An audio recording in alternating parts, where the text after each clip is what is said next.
Salam alaikum. So part 3, Historicity of the Crucifixion. Welcome back, Hamza, Ijaz, Imran. Salam alaikum. So we'll see if we have any takers today. We'll be putting the link out in a second. How do you guys think last time went, maybe? Or I think, well, Hamza, you wanted to first start off and perhaps refreshing what the claims are, just so we can clarify. Yeah, a little bit, because I think there was a little bit of confusion last time. When we set the challenge, we did say to the Christians, please watch part 1, so you know what we're talking about. And the Christians came on last time, and they hadn't watched part 1, and they were trying to go with the flow, and they were just coming to prove to us that the New Testament teaches a crucifixion. Okay, so just put things in perspective. We're not here today to challenge what the New Testament says, that there was a crucifixion or not. Okay, we believe the crucifixion is portrayed in the New Testament, in all the Gospels. Right, we have no issue with that. We know Paul spoke about it and whatever it may be. That's not what we're doing here. We're testing the historical claims of that New Testament.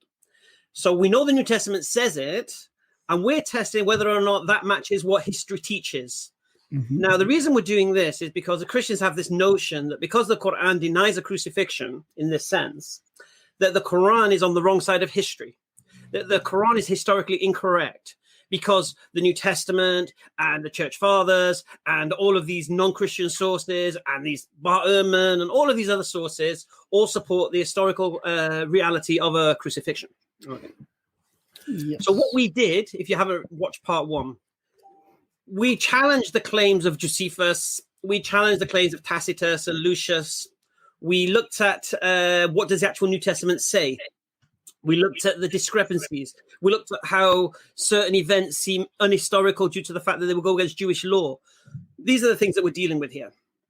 So if you're going to come on, and you're invited to come on, no problem at all. But please, don't come and tell us how the New Testament teaches crucifixion. Yeah. That's my 2 pence. Yeah. So it's kind of sticking to the... Go on, Ijaz. Yeah, so if I just may add a little bit on to that, I really enjoyed last week's session, and I enjoy even more so the very first session. And it seems as if those that did come to interact with us, you're right, as you rightly said, Brother Darren, they didn't seem to understand the claims that we had made in the first video. So to be clear, you will see that the title of this video was the historicity of the crucifixion. That's the key word, historicity. So we're not here to challenge you on whether or not you believe the crucifixion happened. We believe that you believe that the crucifixion happened. In the same way that we believe it did not happen, or at least not in the way that you believe it happened. And so when we look at the word historicity, that's our focus today. So we encourage our Christian friends to come on. But just to be clear, and I hope the moderator agrees with me here, we need individuals to speak on the topic. If your topic is what do the Hadith say or what does the Quran say, that's not the topic. The topic, as we addressed in the first video, is not based primarily on our Islamic beliefs. So we don't need the Quran to deny or approve the crucifixion in this case in regards to our conversation today. We can come to this conclusion independent of the Quran. The Quran, alhamdulillah, just happens to affirm it. So I just wanted to make that distinction, inshallah. And I look forward to the Christians coming on and having a wonderful, peaceable chat with us. Inshallah. So if I could just make it easier for the Christians in the interaction. So if I'd ask you, Brother Ijaz, what would the Christians have to do to demonstrate? So this is really, I'm asking you to give the Christians the answer. Yes. What would they have to do to demonstrate that the crucifixion was a historical event? What would they have to bring as evidence? What could they do in terms of trying to bring evidence? So that's brilliant. And I'm happy that you actually asked that. So they would need to contend with us on the historical testimony and evidence for the crucifixion event itself. So there are some Jewish sources, there are some Christian sources, and there are some general historical sources, Tacitus and Josephus and Lucian. So what we're asking them to do is list for us the sources that you think fully validate your view of the crucifixion, and then using the principles of historiography, or perhaps even archaeology, if you have archaeological evidence, one of those 2 fields and those methods, you use that, and you convey to us that no, what your understanding of how historiography works is not right, and therefore the crucifixion will not make sense to you in light of these historical evidences, because you're misapplying the methods when it comes to understanding if history happened in one way or not, or another way altogether. So to put it simply, engage with us on the more academic level, but as Brother Darwin will normally do, he might simplify it. But we want you to, because you have to look at it as all of us here are Muslims. We do not believe the crucifixion happened. When you come on this platform, we're not asking you to argue with us or quarrel with us. You should have it in your heart that you're here to convince us, show us that our position is less reasonable and that your position is more reasonable. I think that is what they have to do. And I think that has not been done as yet. And I hope my voice sounds beautiful, because EFDawah, alhamdulillah, we've got a new mic, because last week apparently no one could hear me. This week, inshallah, I hope you hear my beautiful voice wherever you are in the globe. Please subscribe to EFDawah's Patreon, give them a like and a share as well. And if you're not a subscriber, shame on you. Subscribe today, inshallah, and let us get the show on the road, inshallah. I mean, just to quickly add, just to answer as well to Imran, what Imran asked, it's a fair question. All we're basically saying to the Christians is, we did part one. We made some claims. If those claims are true, then there's no historical support for the crucifixion, if those claims are true. Yeah. So all they need to do is say, you said this, and this is wrong because of this, and try and take away all of our claims. Because if they can't take away our claims, there's nothing they can do. No, there is no historical claim, and it's just a theological claim. And theology we can deal with, but like I say, I've allowed the New Testament to teach its message. So we're allowing that. We're not going to challenge. We're not going to high criticism or anything like that. We're just looking at events as they are supposed to have occurred according to the New Testament Gospels. Do they make any historical sense? And we give so many reasons why they don't. And when we also challenge the claims of the Josephus and such, like I just said. And so all you need to do is come on and say, you said this about Josephus, actually you're wrong, and this is the truth about Josephus. And if that thing holds true, then we have to take that away from one of our claims. Yes. So all they have to do is refute our claims. If you can't refute our claims, then our position stands. You can't touch it. Yeah. As MC Hammer would say. I think that's beautifully clarified by all three of you there. So hopefully, and I felt, I don't know about you guys, on the last stream, we had sort of a revert Muslim come on. We had some guy that was half Muslim, and we had some guy that was in bed who came. Was that? Would you guys say it was? We really were looking for Christians to be, yes, with respect. It has to be Christians. They're challenging what we've said, because we've said it clearly. The crucifixion is not historical, and here's why. And you're now responding to that, telling us the crucifixion is historical, and here's why. That's it. Yeah. A Muslim can't come on, and what's a Muslim going to come on and do? He's going to be preaching to the choir. It's got to be a Christian. I think half the people that came on last time were Muslim, which was interesting. When obviously it's a challenge to Christians. I think just to be more productive, if we just have Christians on. Indeed. Nobody's yet come in, so they're obviously still getting clarification. No one's yet clicked the link. I think one of the reasons why we get so many Muslims, even last time and even now probably, is that when Muslims and Christians interact, this is probably the most talked about topic. Because really, this is the difference between us. And so this is why it comes up every time. And often, and the reason for doing these sort of whole series of these now on this topic is that the Christians often make the claim that this is historical, and what you're going against is sort of, absolutely set in stone. There's no way you can, deny this thing from happening. And obviously, it's been demonstrated that actually that's not set in stone at all. In actual fact, it's ambiguous at best. And so this has been demonstrated by going through the different sort of various approaches that have been described to you. And this is really what we would like now is for Christians, and this is really for the Christians to help us to come to their understanding that this is historical. Mm-hmm. So please come forward. Look, for example, Mr. Kish in the comments said it is set in stone. Right. So Mr. Kish, come on down. I got to say something at this point, which is I'm a Muslim. Right, and I've been told all my life that the Quran gets the crucifixion wrong.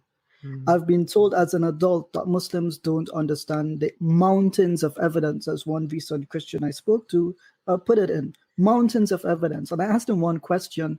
Well, okay, you've said mountains your entire life, mountains of evidence. Can you name me 3 things that are included in this mountain of evidence? And he stopped and he thought about it. He said he would get back to me. He mentioned the Gospels and he said Josephus. He came back the next day to add on Tacitus. And I said to him, that's brilliant, but you promised me a mountain. What you've given me are 2 or 3 generally obscure references, right? And he generally agreed. He said, okay, I'll bring back more for you. He comes back and he adds on Lucian. And I say to him, okay, that's brilliant, but where's the mountain? And so we're not trying to be facetious. We're not trying to mock anyone. But I think what has happened is there's a mismatch between what is repeated and what is actually there before us. Exactly. So they've repeated the mantra, mountains of evidence, you can't question it. But the brilliant things about having a mountain of evidence and having scholars behind you is that you have 4, not very genius people on a live stream. You have everything behind you supporting you. You should be able to come here and say clearly, this is why you are wrong. And it's curious because Darwin has been challenged by many Christians, so have I. And the one time we give you all the opportunity to say, come on freely, publicly, and correct us, we're not getting the same people who regularly challenge us. And I found that quite peculiar. So either it is there's a problem with the question that we're asking, or perhaps it is we've asked a question to which there is no really good answer to it. And I think the latter seems to be the case. Almost definitely. We know that. We have go on, Imran. After you, Imran, then we have someone. So I just really wanted to sort of set the tone for as the reason why we're doing this. So we spoke about the approach, but really this is really about mutual understanding. This is about respect. We'd like everyone who's in this sort of. I've seen a few comments from the moderators saying, "Please be respectful." We have to be respectful towards each other, and really we're trying to learn from each other. The point we're trying to establish as Muslims here is that the crucifixion is not historically tenable.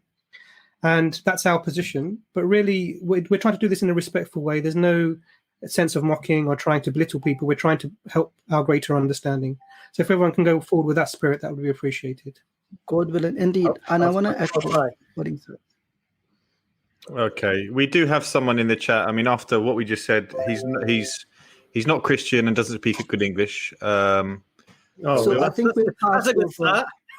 We'll skip over that because we want people to understand a challenge for Christians, right? So we'll keep. We need some Christians, so we'll keep putting the link out there. So one thing that we see on other channels, and this is often when you get people who represent themselves as ex-Muslims. Now they get someone on who doesn't speak very well, can hardly articulate their position, and they're presented as Muslims who are suddenly, become whatever, atheist or Christian or whatever that might be. That's not our aim.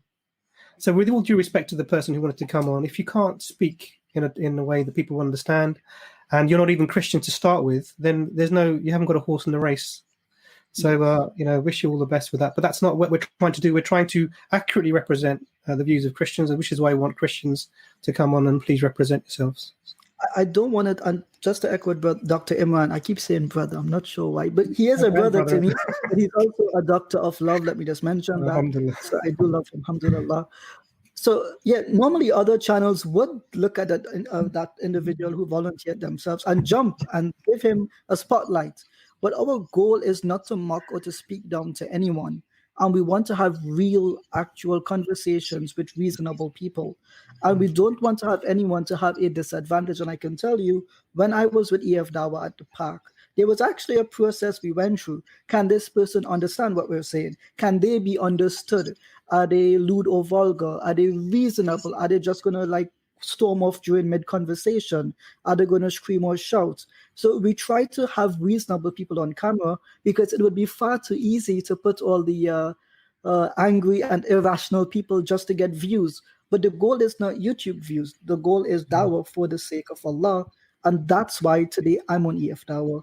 And I'm happy to be here with these 3 sometimes beautiful brothers. Inshallah, may Allah guide them to Chelsea. We ask that Allah guides them in this week. We have someone? No, not yet, but we have a question from Abbas, so we may as well. Once someone comes in, says, is Hamza eating chocolate trifle on a live stream? No, he's eating homemade cheesecake. It's a cheesecake, Abbas. There you go. I do want to add here that I've only ever seen once where Hamza has gotten like resoundingly defeated, and it was quite a shock to me. And I'm sure Hamza would agree that he was Don't go to the football, please. Was it a Brexit? Was it a Brexit debate? I'll tell you, we went to, That guy the there. sanctuary of sanctuaries, and you would not believe, Darwin and I are pretty young men.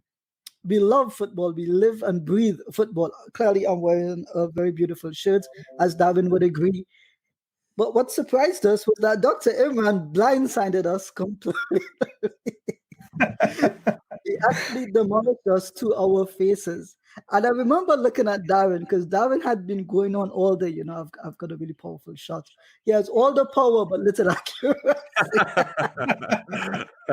we might have a Christian coming on. His name is Elijah. Okay. I met this guy kind of online yesterday. He's Lucky. He's some kind of, I think he met him actually through his aunt. And I was basically, Lucky put a status up that Islam is the fastest growing religion in the world.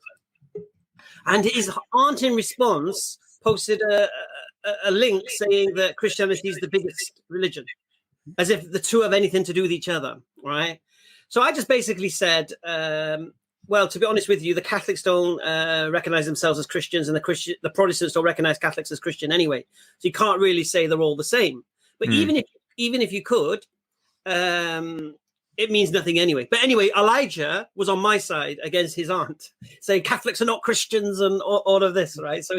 So we didn't speak about Islam. We spoke about Christianity. But he's a bit of a Bible thumper.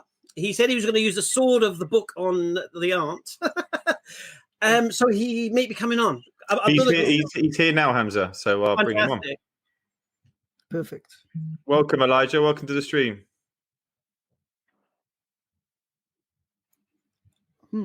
Can you hear us, Elijah? I don't know if you're not on mute. I can't hear him. I think he's frozen. Hey, there he is. Yeah, cool. Okay, let's give him a sec to see if it buffers. I think he's in the US, so I don't know if that makes a difference with the. Yeah, Elijah, can you hear us? All right. Are you guys hearing him? I'm not hearing anything. I don't hear anything. No, it seems to be frozen to me. Yeah, I think maybe Elijah, if you've got better internet somewhere, it may be worth trying to come back on with. And you can even come on without the camera, because sometimes. Yeah, good point. Good point. Just come on. There's a stop cam option, and just come on with a voice. All right, we'll see if we can get Elijah back on. God willing. But like I said, it's really interesting that Christians who are coming on, their cameras don't work, their microphones don't work, they don't speak good English. Where are the rest of them that do have working cameras and do speak good English? Where's James White?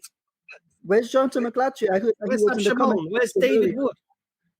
Can't find them. Don't know where they are. They were a lot like. Where's Chris Klaus? Oh my goodness! Where's Stephen Atkins? I got to tell you, Chris Klaus. I had an interaction with him the other night, and he made a comment. If I could just mention it here, the comment was, unless Ijaz apologizes to me about something, I forget what, no major Christian will debate him. And I stopped and I said to myself, which major Christian has told me he doesn't want to debate me? Because every day, Allah is my witness, almost every day I get challenges. And I don't know anyone who doesn't want to debate. I recall that I had an interaction with a certain builder from Speaker's Corner on another video very recently. He made a claim about textual criticism. I responded with references. No response to that. He responded to every other comment except the one in which I put references and responded to him. So where are these guys, subhanAllah? When the Quran says, indeed, the haqq has come and falsehood has vanished, that is the truth. Brothers, please, if you're in the chat, share the link. We want reputable, credible, intelligent, reasonable Christians that can respond to us.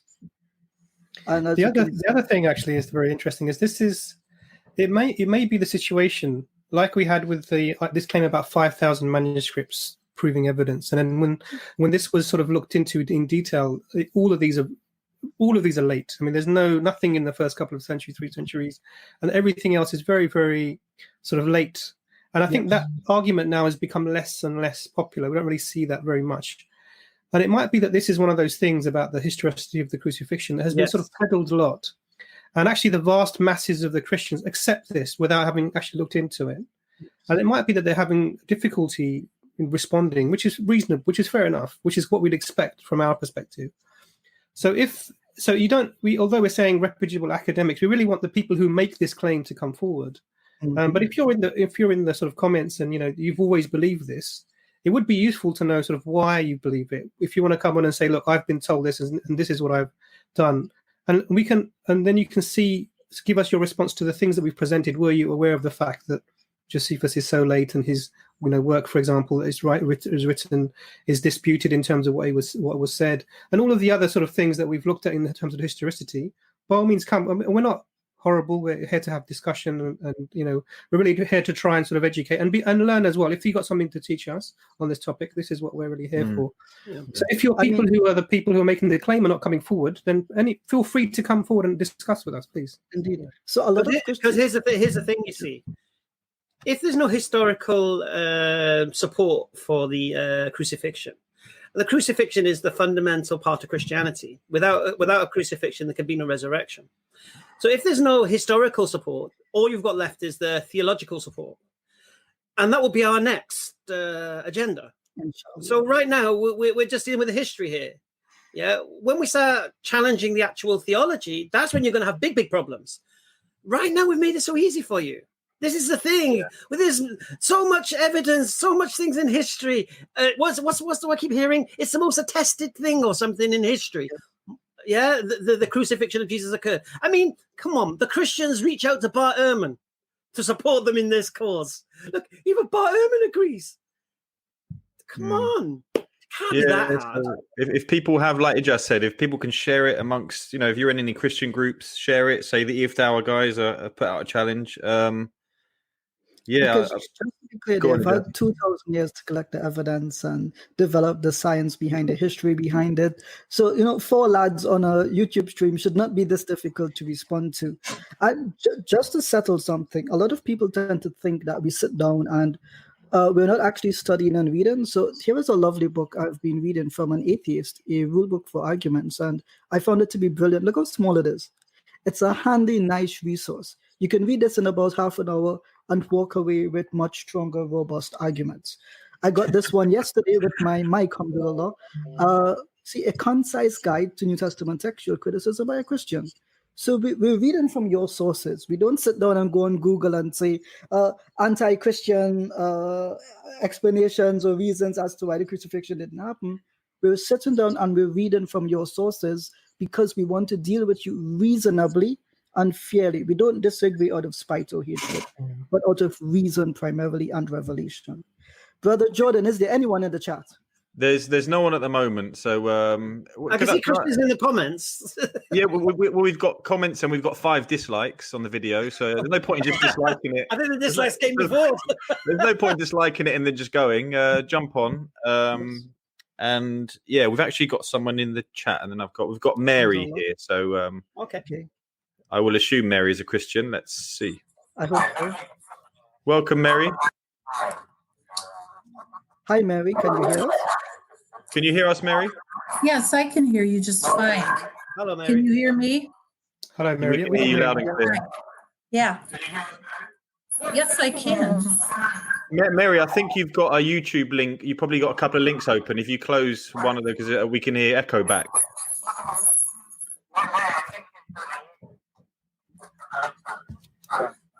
Okay, well, just give Mary a second to figure it out. Yeah, hold on. I may have to. Can you hear me okay now? Yeah, you're very clear. You're very clear. Is that all right? Okay. The problem is, Mary, there's we echo back, so I think you must have a couple of tabs open, maybe, or an extra YouTube one. When you come into StreamYard, you can then close your YouTube tab. Yeah, that's what I'm trying to figure out. Let me. Yeah, hold on a second. Let me do that. Let's see. Reminds me of a Abbas's internet, that sound. Say that again, Brother John. Reminds me of Abbas's internet, that sound. Okay, is that better? Yeah, I think so. Yes, much better. Yeah, much better, Mary. Okay. All right. Yeah, I just want to make 2 points. Okay. One of which is the Jewish Mishnah. And I want to read to you a statement from that set of writings. If you know much about it, you probably would know that the Jewish rabbis preceded Islam, all of the prophets and so forth in Islam, in terms of the oral tradition. So we know that the Jewish rabbis actually memorized every part of their religious books, in addition, of course, to their Bible, to the Old Testament. But anyway, that they went ahead and they were somewhat of the originators. They preceded Muslims by a great number of centuries in terms of memorization of their books. So I'm going to read you a passage here, but I want to precede it by telling you that knowing quite a few Jews, I have yet to run into any Jew who denies the crucifixion. And I have always found that to be very interesting. I think, though, that one of the reasons for that is while they tend to be looked at a lot differently than Christians, because we're not that interested in what the Jews write or wrote in their sacred texts, simply because they're not pro-Jesus as Savior. But on the other hand, they're definitely anti-Jesus as Messiah. And so let me just read what it says. On Sabbath Eve and the eve of Passover, of course, this is written in Hebrew, Passover, Jesus the Nazarene was hanged. Wait, I'm reading this. And a herald went forth before him 40 days, heralding Jesus the Nazarene is going forth to be stoned because he practiced sorcery and instigated and seduced Israel to idolatry. Whoever knows anything in defense may come and state it. But since they did not find anything in his defense, they hanged him on Sabbath Eve and the eve of Passover. Ullah said, "Do you suppose that Jesus the Nazarene was one for whom a defense could be made? He was a Meshit, someone who instigated Israel to idolatry, concerning whom the merciful God says, show him no compassion and do not shield him."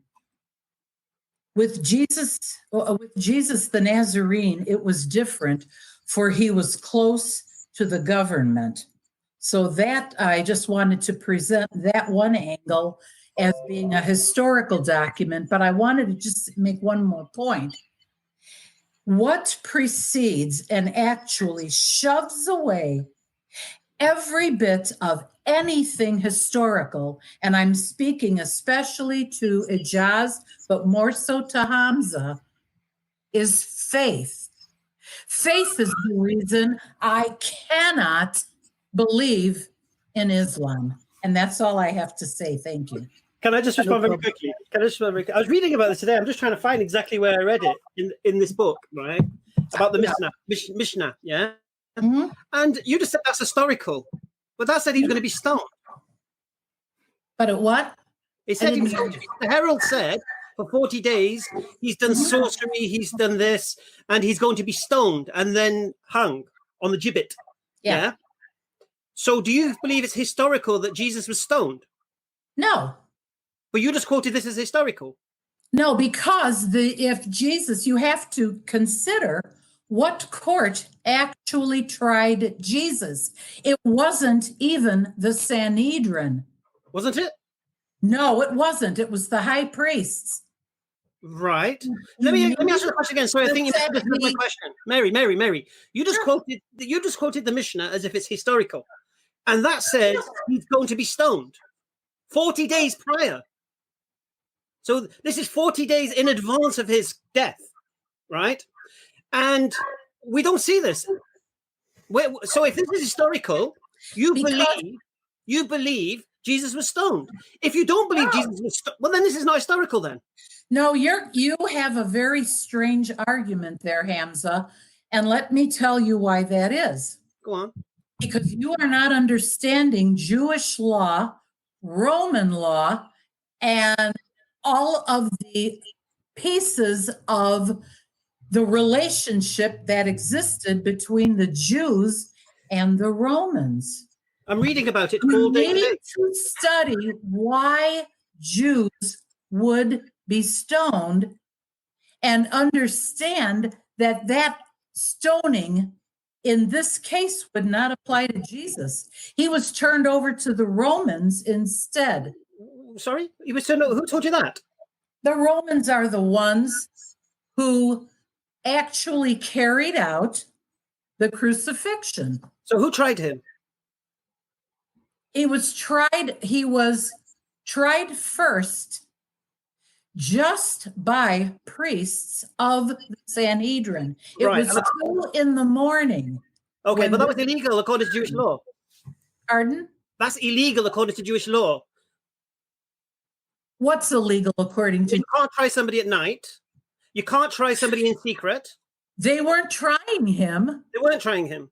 No, the high priests were building their case as to what they needed to do in order to be able to do away with him. And that's where the Romans stepped in. Hamza, what was the reason Christians say he was crucified? Now, first of all, let me tell you, the real reason Jesus was crucified has nothing to do with all this historical crap. He was crucified for our sins. Oh, that's just theology. We all crucified Jesus. Mary, no disrespect. Mary, we know what the theology is. Yes. Yeah, we know what you're right. I don't think you do, but okay, go on. Oh, we do. You believe Jesus was sacrificial lamb to atone for original sin. We know that. Okay. We're not arguing against that. We're arguing against, does history support what you're saying? So you quoted the Mishnah, right? So you quoted the Mishnah as if it was quoting history, that a herald for 40 days was saying this man is going to be stoned. Yeah.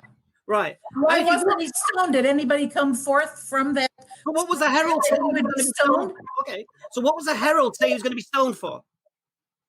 The herald wasn't saying, the herald didn't say that. The herald was out looking. It wasn't the herald. What am I trying to say?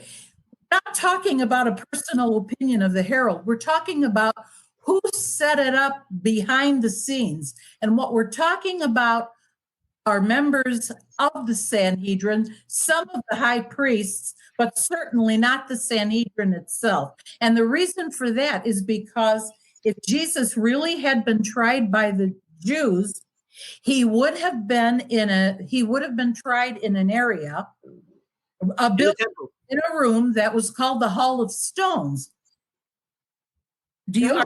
I've been reading about it all day today. Yes, I know.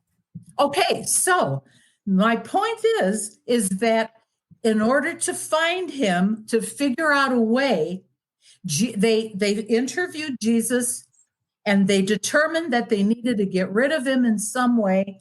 It was Passover. They weren't going to commit their own sins to do away with Jesus. And so they had to find a different reason.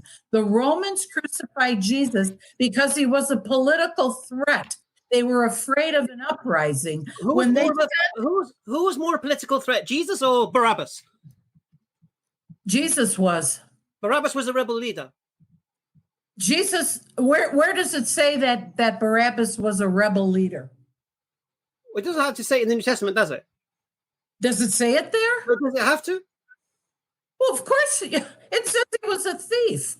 No. It's just interpreted. Listen, Ijaz, No. I'll Explain it to you. The Romans don't.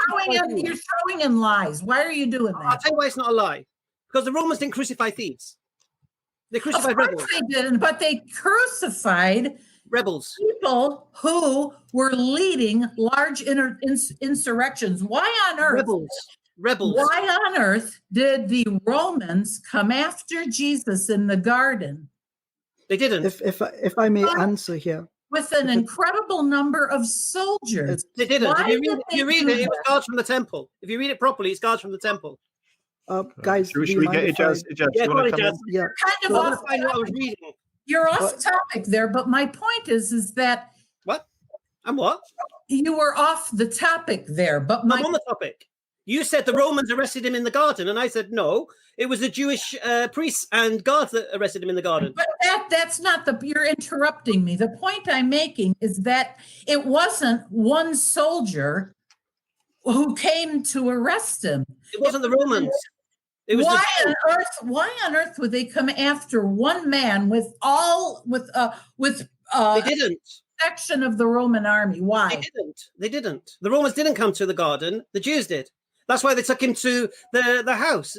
Do you think the Jews had that power that they could take a prisoner off the Romans who was being arrested for insurrection? Come on. You need to go Mary, back do you mind if we get Bible. Ijaz?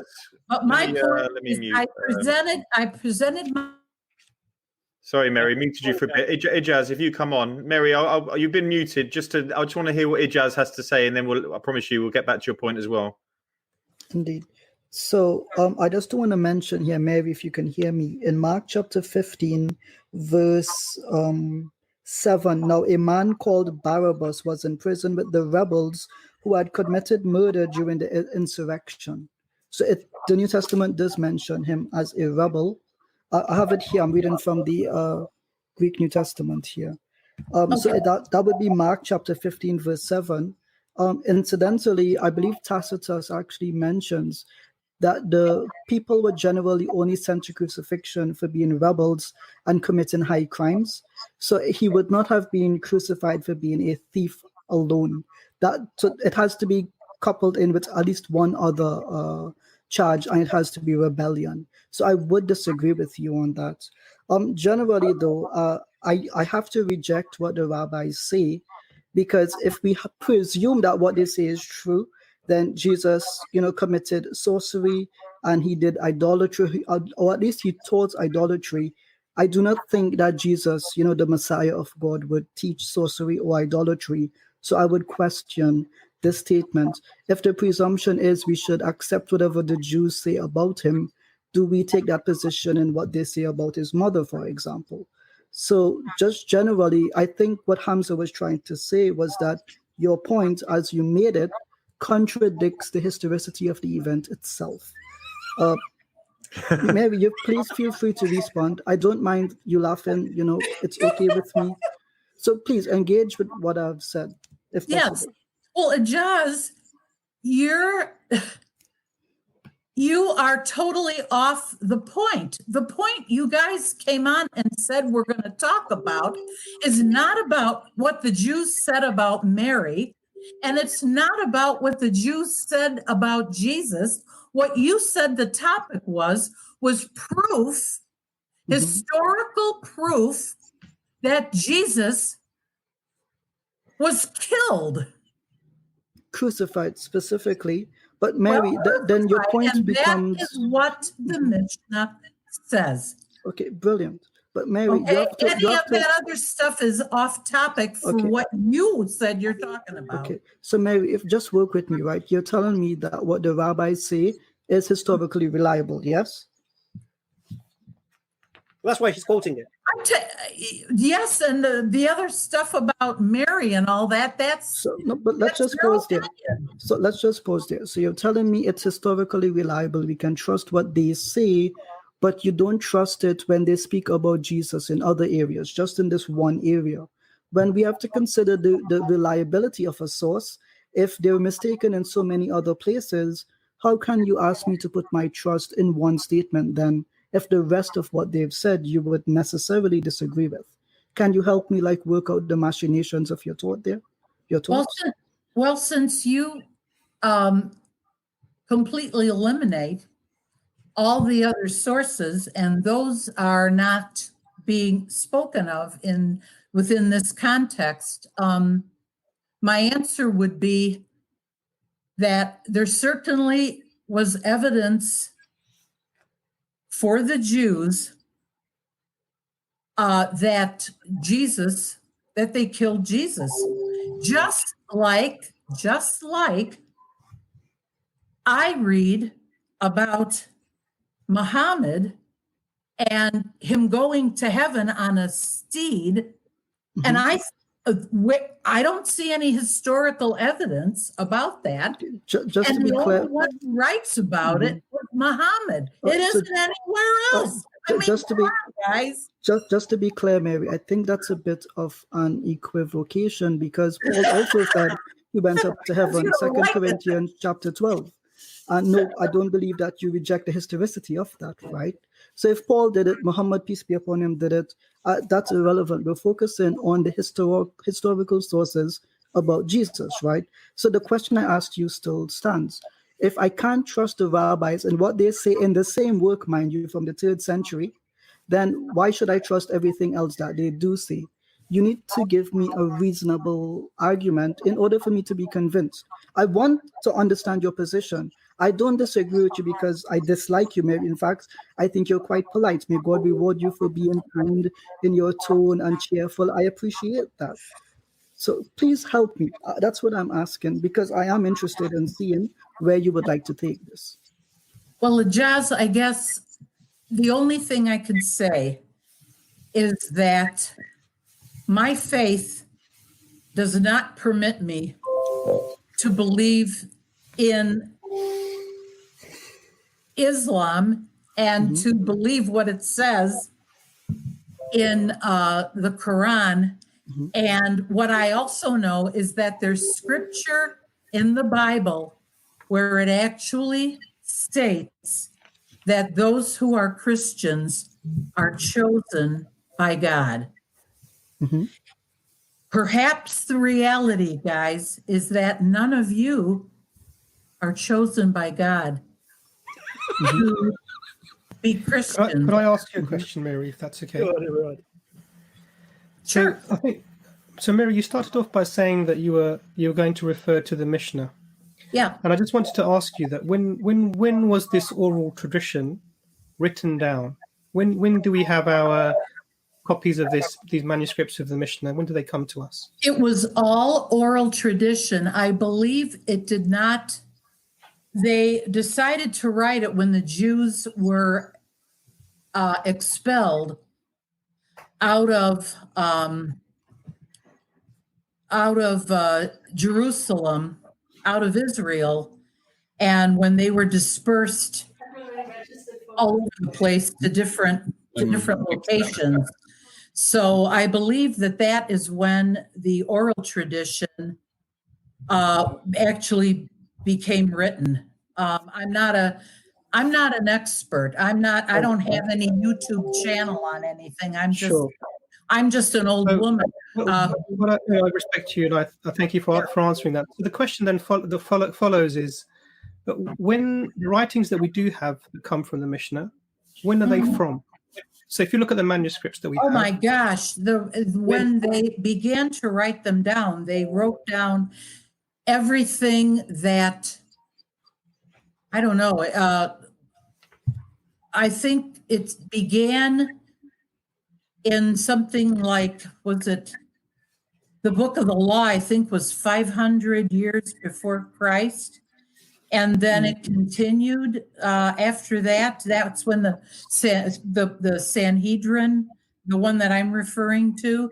I'm not that up to date on all of that kind of stuff. I would admit that that's not an area of big interest for me. So the reason for asking the question is, and I think Brother Ijaz can correct me, is that when we're looking as a non-Christian looking at this, so I'm now looking at extra biblical evidence that's being presented. One of the things I have to do is look at when these writings that we have come to us from. And as far as I can see, and I've sort of just done a very quick look to see, and really where I went to was the University of Cambridge Digital Library, and you can see the earliest copies of the Mishnah there. Maybe we can post a link, and they're dated from 470 Christian era. So that's the 5th century after Christ. So I think one of the things I have is actually this is extremely late after the event that we have the earliest manuscripts from. and maybe Brother Ijaz knows a little bit more about the manuscript dating. But then, if you look at that, then the Gospels themselves would be earlier than this, and even there is issues within the Gospels as well of how they present the events. But again, the events you're presenting are in contradiction to the events that you find even in the actual New Testament. So, for example, one of the things you said was that the Jews came to take Jesus from the garden, and it wasn't the Romans, but you see the disciples having weapons to try and fight off a group of people. And as far as I'm aware, these were, and I know Hamza's presenting a different picture, but as far as I'm aware, these were Romans that came to get him. A cohort of 600 soldiers. Sorry? A cohort of 600 soldiers. It depends on which gospel you read, to be honest. Absolutely. So what we're finding is a sort of an inconsistency. So what I see is that the documents themselves are late. They're 5th century. The narrative isn't coherent with the New Testament narrative. And the question that you raised quite interesting was, why would the Jews write about this if it didn't happen? Well, I can give a very straightforward answer to that. And actually, it's from Ezekiel.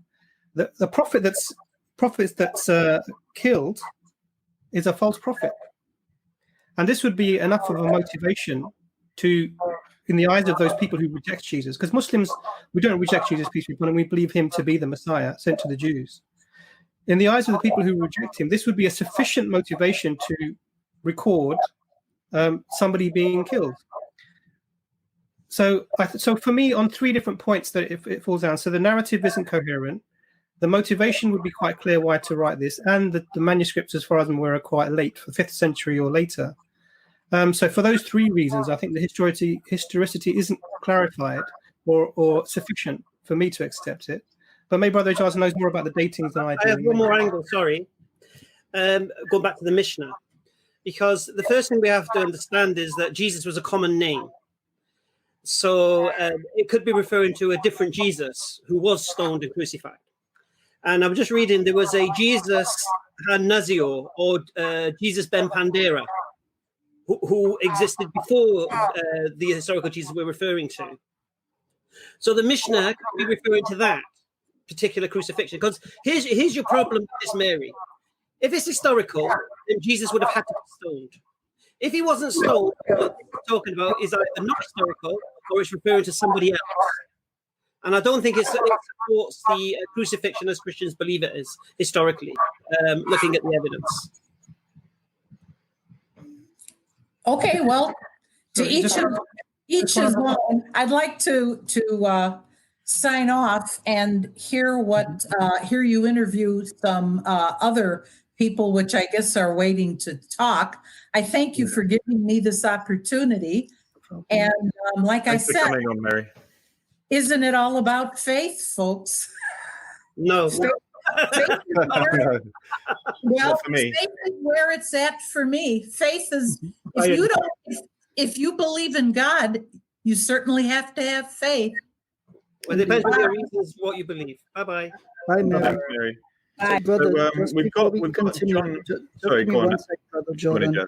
So, Dr. Imran, I actually checked, and it's the 15th century date of creation. So, the name has 470, but I just think that's the manuscript number. I'm reading from the Cambridge website, and it actually says... We can post a link for that. Yeah, and I think it's important because this means that this is, millennia, over 1,000, 1,500 years after the event. And I think it's interesting that someone would have to go to such a late document to try and establish a narrative. Now, just before we carry on, Jordan, I'm just sending the link to someone to post to that manuscript. Thank you, Doctor. There is a mention of James in the Antiquities of Jesus as well. I'm probably you're aware of that. Yes. Tonadelphon, Jesu, tu legomenu Christu, the brother of Jesus who is called Christ. And that's correct. That's right. And again, we see the priests. What they did was they again tried him and turned him over again, and the form of punishment he was going to go for was to be stoned. So it fits with the thing that Hamza is presenting, that that text would have presented a stoning as opposed to a crucifixion as a form of punishment. But the reality is there was Jesuses that existed before who were crucified and they were stoned. Sure, absolutely. Okay, brilliant.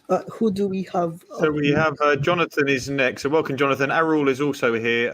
So Jonathan, if you put your claim first, and then we'll go from there. Excellent. Well, great to be here, and thanks for taking me on. So I was disappointed in watching the first video that you did on the crucifixion, that you spent a lot of time dealing with some of the secular historians, Tacitus, Josephus, when really that's not the meat and potatoes of the case for the crucifixion or the historicity of Jesus of Nazareth. In biblical scholarship, the meat and potatoes is, of course, the primary sources which we have in the New Testament. So I want to deal with one example from the New Testament, and that is in 1 Corinthians chapter 15, which is one of the letters of Paul that he wrote from Ephesus in the early to mid-50s of the first century. And he says from verse 3 through 8, "For I delivered to you as of first importance what I also received, that Christ died for our sins in accordance with the scriptures, that he was buried, that he was raised on the third day in accordance with the scriptures, and that he appeared to Cephas, then to the 12. Then he appeared to more than 500 brothers at one time, most of whom are still alive, though some have fallen asleep. Then he appeared to James and to all the apostles. Last of all, as to one untimely born, he appeared also to me." And so when we're evaluating the historicity of the crucifixion question, we have to come to adjudicate how was it that Paul came to claim that Jesus had in fact been crucified? What best explains that fact? So the competing hypotheses, I think, which are on the table are that that Paul made it up, he deliberately lied about it, or that he was honestly mistaken, he'd received phony information, for instance, or that this is some later interpolation to the text. You'd have to make a case for that, or that in fact he claims it because Jesus really was crucified and indeed was raised from the dead. So which of these alternatives would you subscribe to? I mean, obviously Paul was someone who was personally acquainted with Jesus' brother James and with Jesus' closest disciple Peter, and so he was in a position to be in the know as to what was being claimed and asserted by Peter and James and the 12 apostles, etc. So how would you explain the origins of Paul's assertion of the crucifixion of Christ? Jonathan, if you could just answer me briefly, what is the date for those manuscripts of 1 Corinthians 15 that you're appealing to? Well, the book of 1 Corinthians was written in the early to mid 50s AD from Ephesus. But what is the earliest manuscript that you have on that? I don't know. I'm not a textual critic. I don't have that at my fingertips. So P46 is from the 3rd century. I'm actually looking here in my NA 28, and some of the variants used in Paul's letter actually comes from Sinaiticus, the second character. Okay. Which, let me just finish my response, Jonathan. As you would understand, I did not interrupt you when you were speaking. You can at least offer me the common decency there. I look here at Aleph 2, which would be from the 7th century. So when you say that Paul wrote this, what recension or what version of Paul's work are you appealing to historically that you can validate? So you're contesting that Paul wrote this text? No, contesting what recension you're basing your argument upon. Wait. So your argument is basically that Paul did not assert the crucifixion. Am I understanding that correct? That is not my argument. I'm asking you a foundational question. You're appealing to a source, which is this document, 1 Corinthians 15. I'm asking you, what recension or form of that text are you appealing to? I'm appealing to, this is the consensus view of what 1 Corinthians says. I mean, there's no textual critic at all. I mean, there's no text fragment of which I'm aware where this relevant section appears where that block of text is not present. And indeed, you do even need this particular. So even if we assume, which no credible scholar would subscribe to, the proposition that this is a later interpolation into the text by a later scribe, even if we were to assume that, I mean, there's so many passages throughout Paul's letters that affirm the crucifixion that it's undeniable that Paul affirmed the crucifixion. So, and it's also undeniable that Paul was personally acquainted with Jesus' brother James and his close disciple Peter. And Paul also even represents what he's now preaching concerning the crucifixion, burial, and resurrection of Christ to be consistent with what's already been preached by those individuals. And because he says in verse 11 of that same text, where then it was I or they, so he preached and so he believed. And so if Peter and James, who were eyewitnesses to Jesus, asserted the crucifixion, then that's very strong historiographical evidence that actually happened, right? Okay, brilliant, Jonathan. So I listened to you and you said you had to make a couple of assumptions, right? So I'm happy that you're going to appeal to the consensus of scholarship. I guess I could appeal to the Sanhedrin and their consensus on Jesus being a sorcerer, but I prefer not to do that because I prefer to ask questions. So it would seem to me that you don't have any idea about the date of the ascension that you're appealing to. You don't want to acknowledge that you have no first century extant sources on this. Would you be willing to accept that on camera, that you don't have any extant first century sources of 1 Corinthians 15? So you're, that's absolutely correct. There are no first century sources of any New Testament. There's no first century manuscript copies of any New Testament document. So that's not contested. So how do you know then that this chapter goes back to the first century? Help educate me. Well, you're equivocating two things. You're equivocating the original autograph and what the original autograph said, and the manuscript copies on that original autograph. Obviously, we don't still have the original autograph, but the discipline of textual criticism is attempting to determine what the original manuscript said. And I don't know of any scholar that would assert that 1 Corinthians 15 was an interpolation into the text of 1 Corinthians. Even on the assumption or the hypothesis that you're correct on this, which I don't think any textual critic would back you up on it, but even if you're correct, I mean, you surely wouldn't deny that all of the references in Paul to the crucifixion are later textual interpolations, would you? So, Jonathan, what I'm doing is simple, right? So we've asked you to bring like primary evidence. You've come on, you've put the secular historians aside. You've said 1 Corinthians 15. So I'm sticking to 1 Corinthians 15. We can look at other passages, and that's reasonable. But here is the question. When you say to me with certainty, Paul wrote this in these words, I'm sure that you have an evidence for this, right? So if you tell me, well, textual critics say that, okay, how do textual critics arrive at that conclusion? And what is their level of certainty that Paul, in his own hand or an amanuensis, wrote it on his behalf? Like, what is the method that they're using? Because it would be easy for me to say textual critics agree that there is more than one hand to Paul's letters, which is the consensus. So perhaps it is, I could be wrong. Maybe you can inform me just a little bit about the method that the scholars have used to arrive at this 50s dating that you've given it. I mean, you're adopting a position that no scholar in the field would accept. I mean, are you contesting that Paul wrote these words in 1 Corinthians 15, 3-8? I am contesting that. I don't know if Paul himself or a scribe wrote it or someone writing in his voice, as what an amanuensis would do. So my position, just to be clear, Jonathan, my position is reasonable. I'm not assuming that Paul did write it, and I'm not assuming that he didn't write it. I'm asking you, what is the evidence he did write it? Surely the difference there exists, yes? I mean, the evidence for Paul's authorship of 1 Corinthians is overwhelming. I mean, it's one of the undisputed letters of Paul. You accept that? Can you give me some kind of evidence that you're appealing to? That Paul wrote 1 Corinthians? Absolutely. No, 1 Corinthians 15, as you've put it. Well, I mean, there's evidence of the textual unity of the book. I mean, even Br Ehrman would accept that Paul wrote all of 1 Corinthians. I mean, there's a unity in the later. Br Ehrman would dispute the unity of 2 Corinthians, but he would absolutely not contest the unity of 1 Corinthians. The evidence for that is very, very strong. So the unity of thought is what indicates it must be from the same author? So when textual critics say then that there is not a unity of thought in John's Gospel, do you then say, okay, that's an evidence it was not written by an inspired author? So I mean, tell me what's your methodology for determining whether Paul wrote this section or not? I mean, what? I mean, tell me a single scholar. I find it's a little bit strange because Jonathan, if you will forgive me, I actually asked you, how do you get to this early dating? And all you've done, you didn't answer the question. And then you put back the question to me, how do I date it? But I'm not the one making the claim. But you're the one that's in the fringe position. No, my position is it reasonable to say, I don't know if Paul wrote it himself or if a scribe wrote it on his behalf. I don't know. I was not there. You're the one making a claim in history, 50s. So I'm saying, Johnson, please help me. I'm a Muslim, help me. Obviously, Paul used scribes. I mean, there's no one contesting that Paul used scribes. He sends greetings from his scribe in Romans, for example. So no one would contest that. But you nonetheless would accept that Paul affirmed and asserted the crucifixion of Jesus, right? Well, Can I depends just say on- something, Ijaz? Ijaz, can I just say something? Sorry, because we're streaming away from what we're talking about here. No problem. Okay.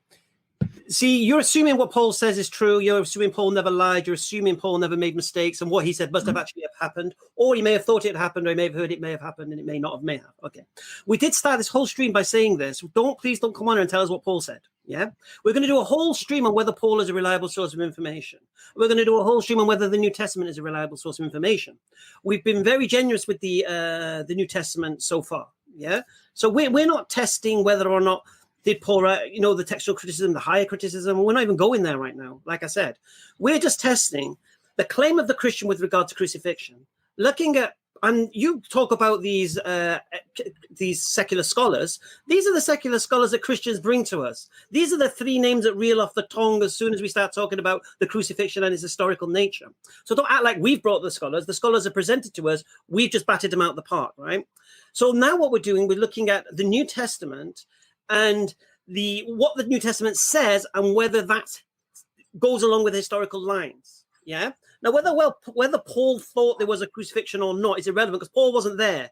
Paul's just reporting hearsay. That's all it is. Anyway, that's my point.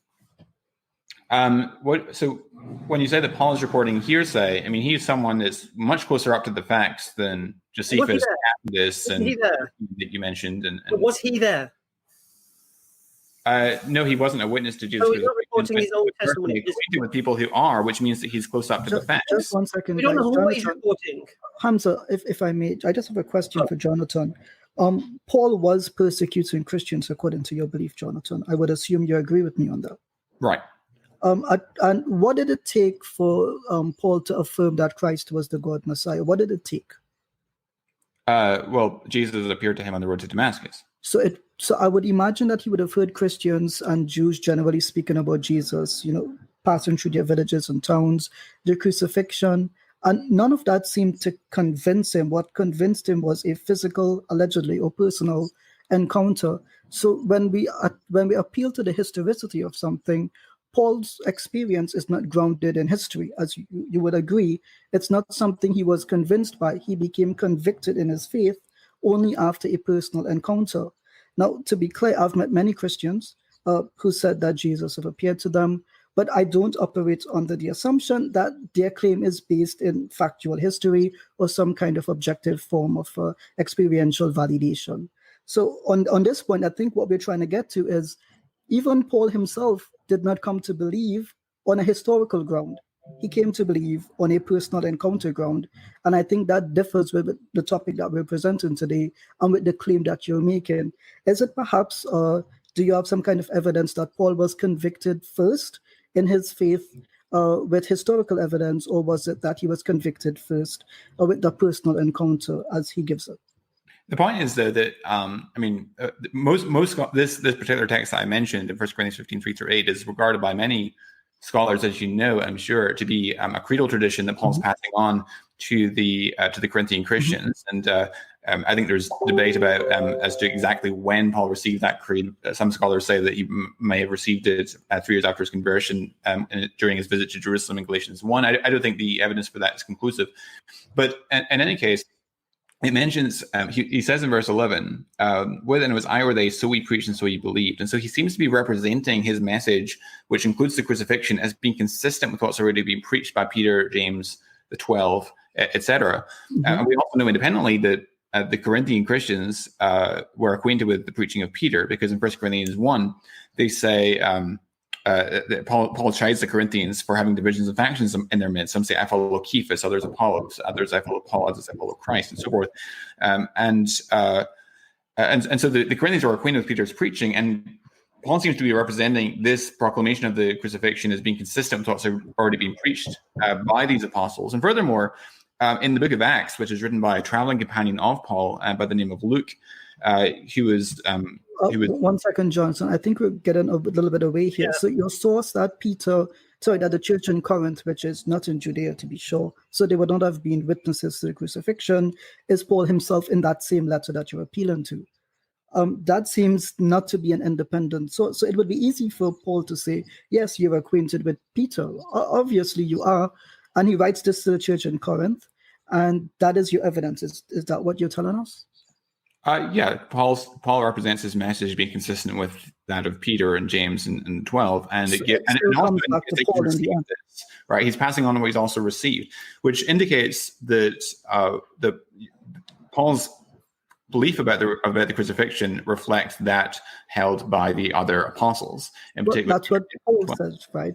So the question comes back: how do you establish credibility? How do you establish his words as being historical? Oh, that's another stream. It is. But Jonathan, if possible, we could follow up on this. And I think that you've been quite respectful in this stream so far. Thank you, Jonathan. I will say, Jonathan. Could I just ask a very brief question?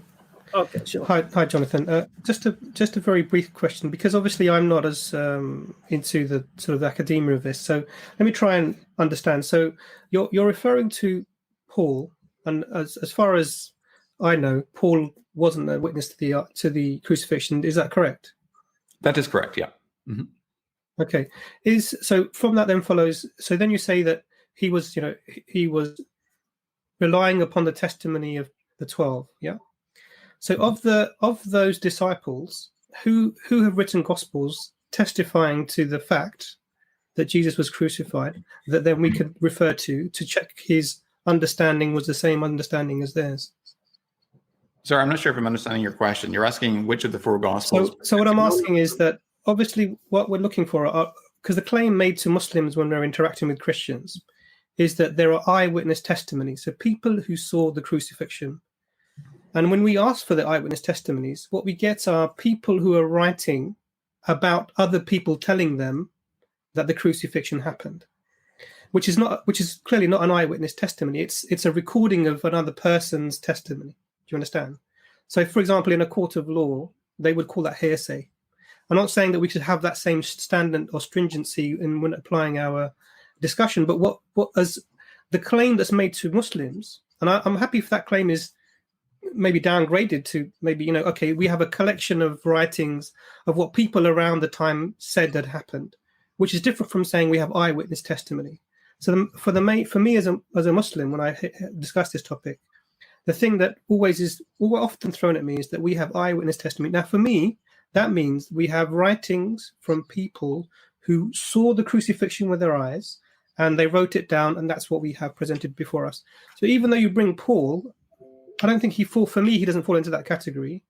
So you said that his testimony was the same as that of the 12, but I'm not aware of the other 12 all having written gospels. So how would you verify what that statement that you made, that what Paul says is what the other 12 were saying? How would you do that? So 2 points there. One is that Paul claims that he's claiming to the Corinthians who wouldn't be in a position to know this, that what he's preaching concerning the crucifixion is consistent with what's already being proclaimed by the apostles, and particularly Cephas and James and so forth.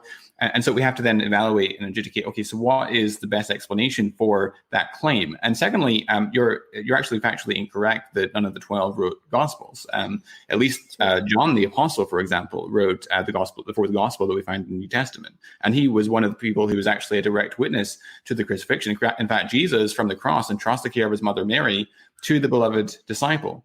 And from that, the beloved disciple takes him to his own home. And that's the same individual as author of John's Gospel. I think there's very compelling evidence to support and substantiate. Jonathan, just to disagree with you there, Polycarp says he knew John.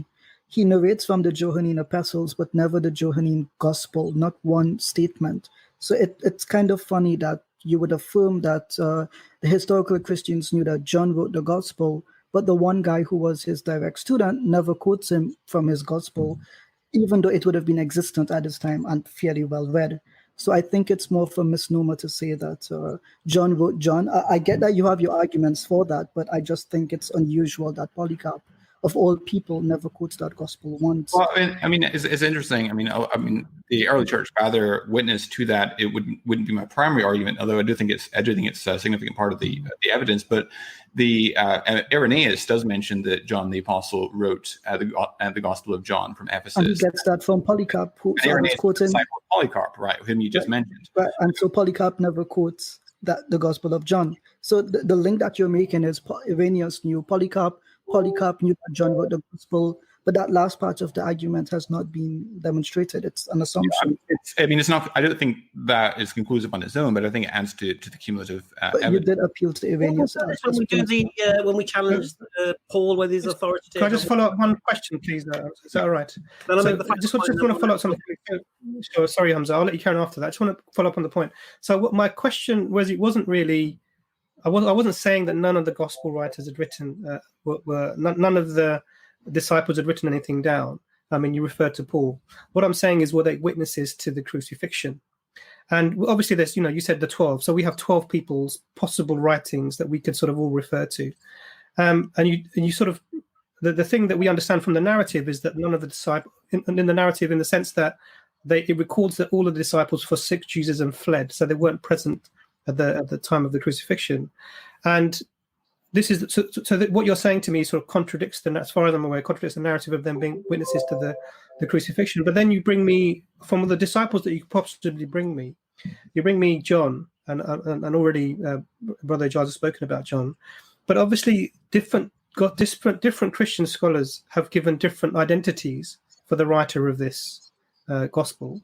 Who are you aware of? I'm sure you must be aware. Could you tell us who the different possibilities that have been presented forward are, and why you would reject some and accept the others? Sure. Richard Balcom, for instance, attributes it to John the Elder, whom he distinguishes from John the Apostle. I don't think there's a need for distinguishing between the two. I think John the Elder and John the Apostle are the same individual. However, even if Richard Balcom is correct on that, he still identifies him as the beloved disciple who claims to be a witness to the crucifixion. Ben Witherington takes another view, which is that it's Lazarus, because it says of Lazarus, see how he loved him.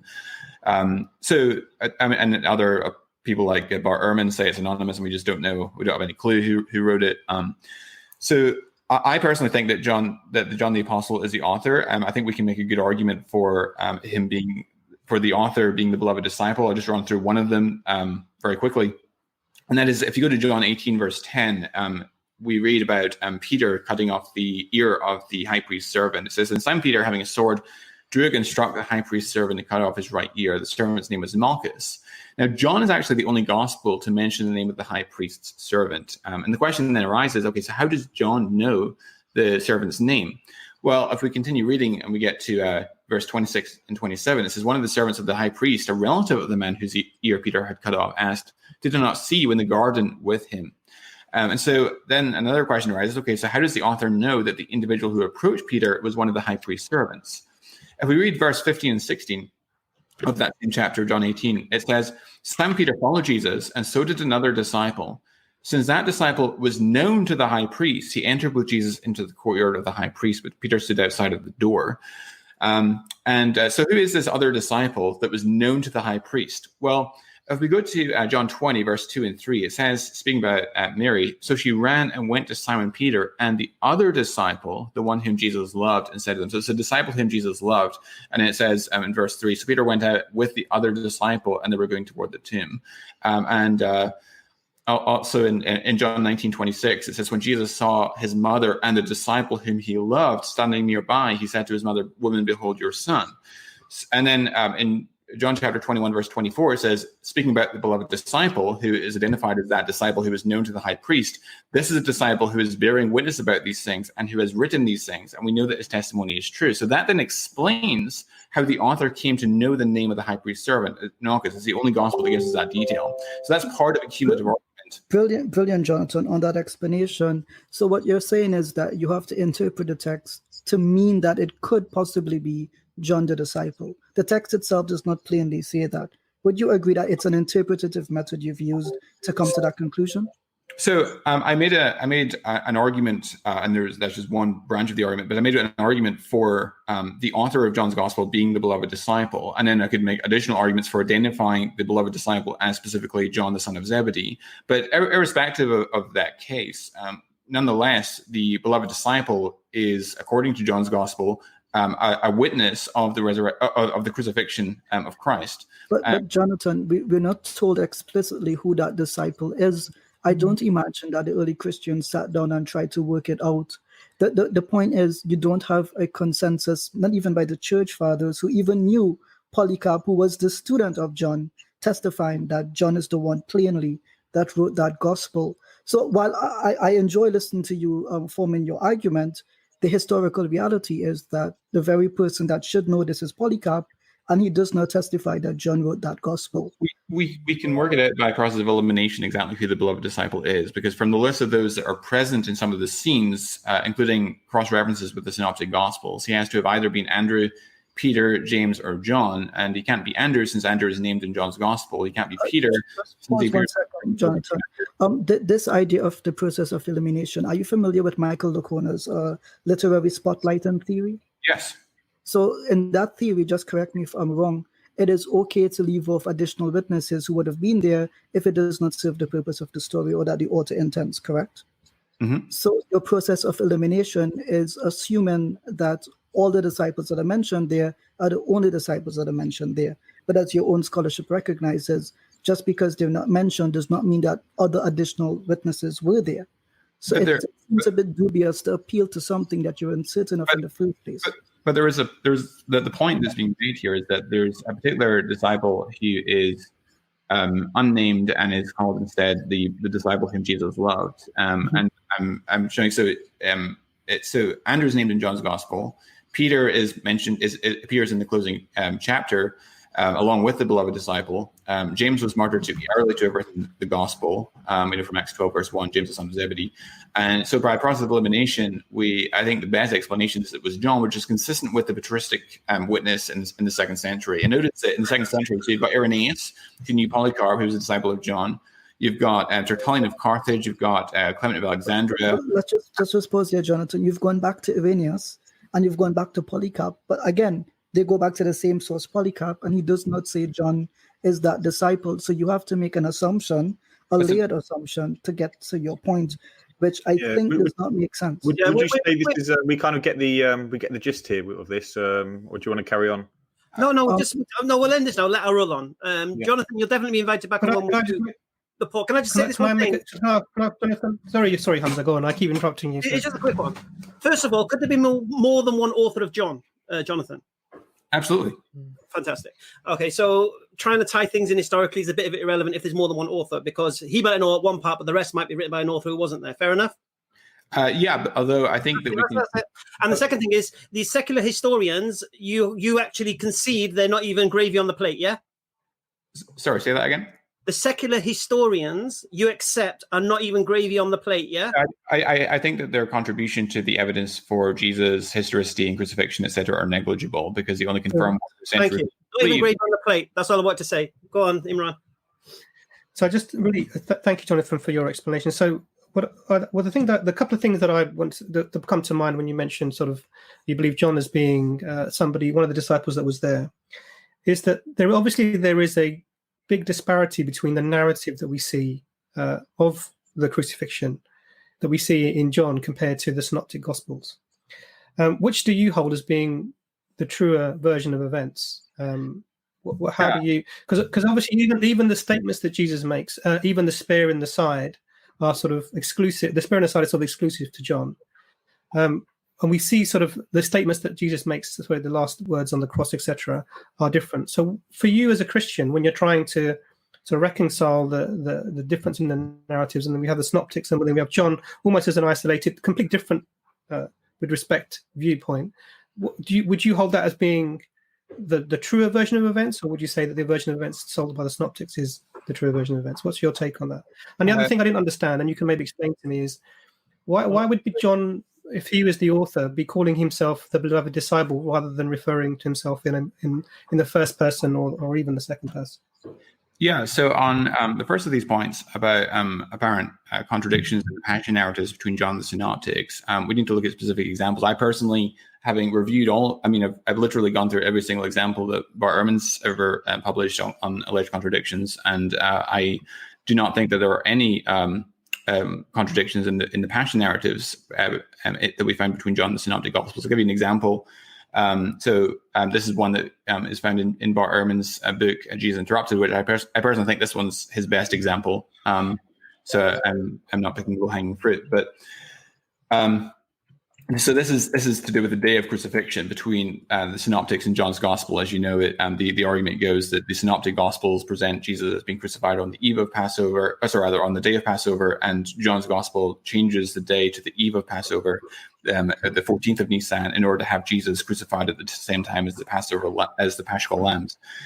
And his argument is, so in Mark 14:12, it says, on the first day of unleavened bread, when he sacrificed the Passover lamb, his disciples said to him, where will you have us go and prepare for you to eat the Passover?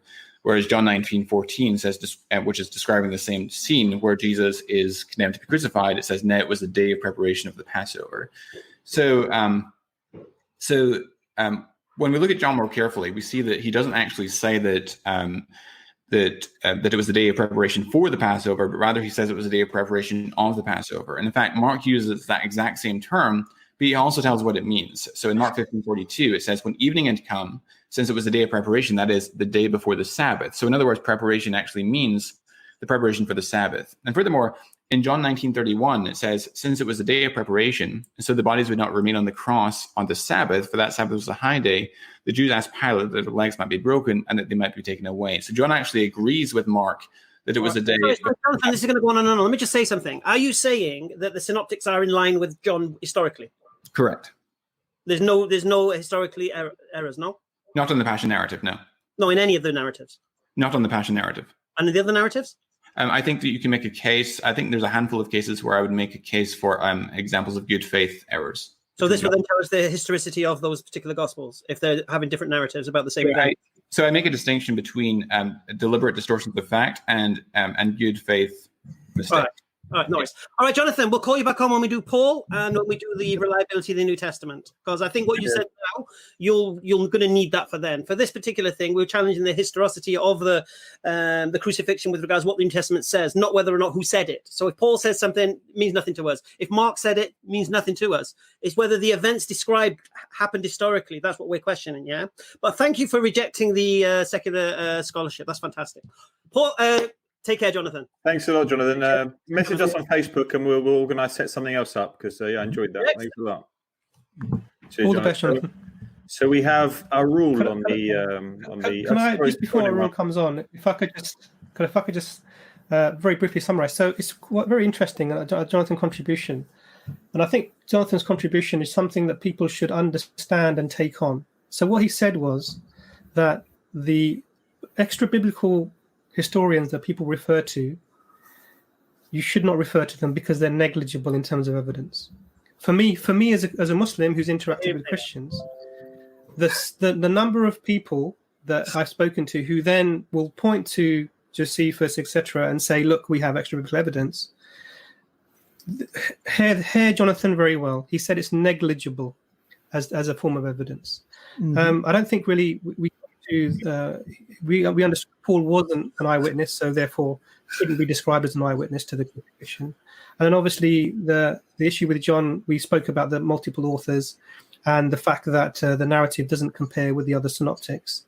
And so we have an issue with that as a historical document, not as a document you take on faith, but it has history. And that was just wanted to summarize very briefly. Although I think I was going to defend it now.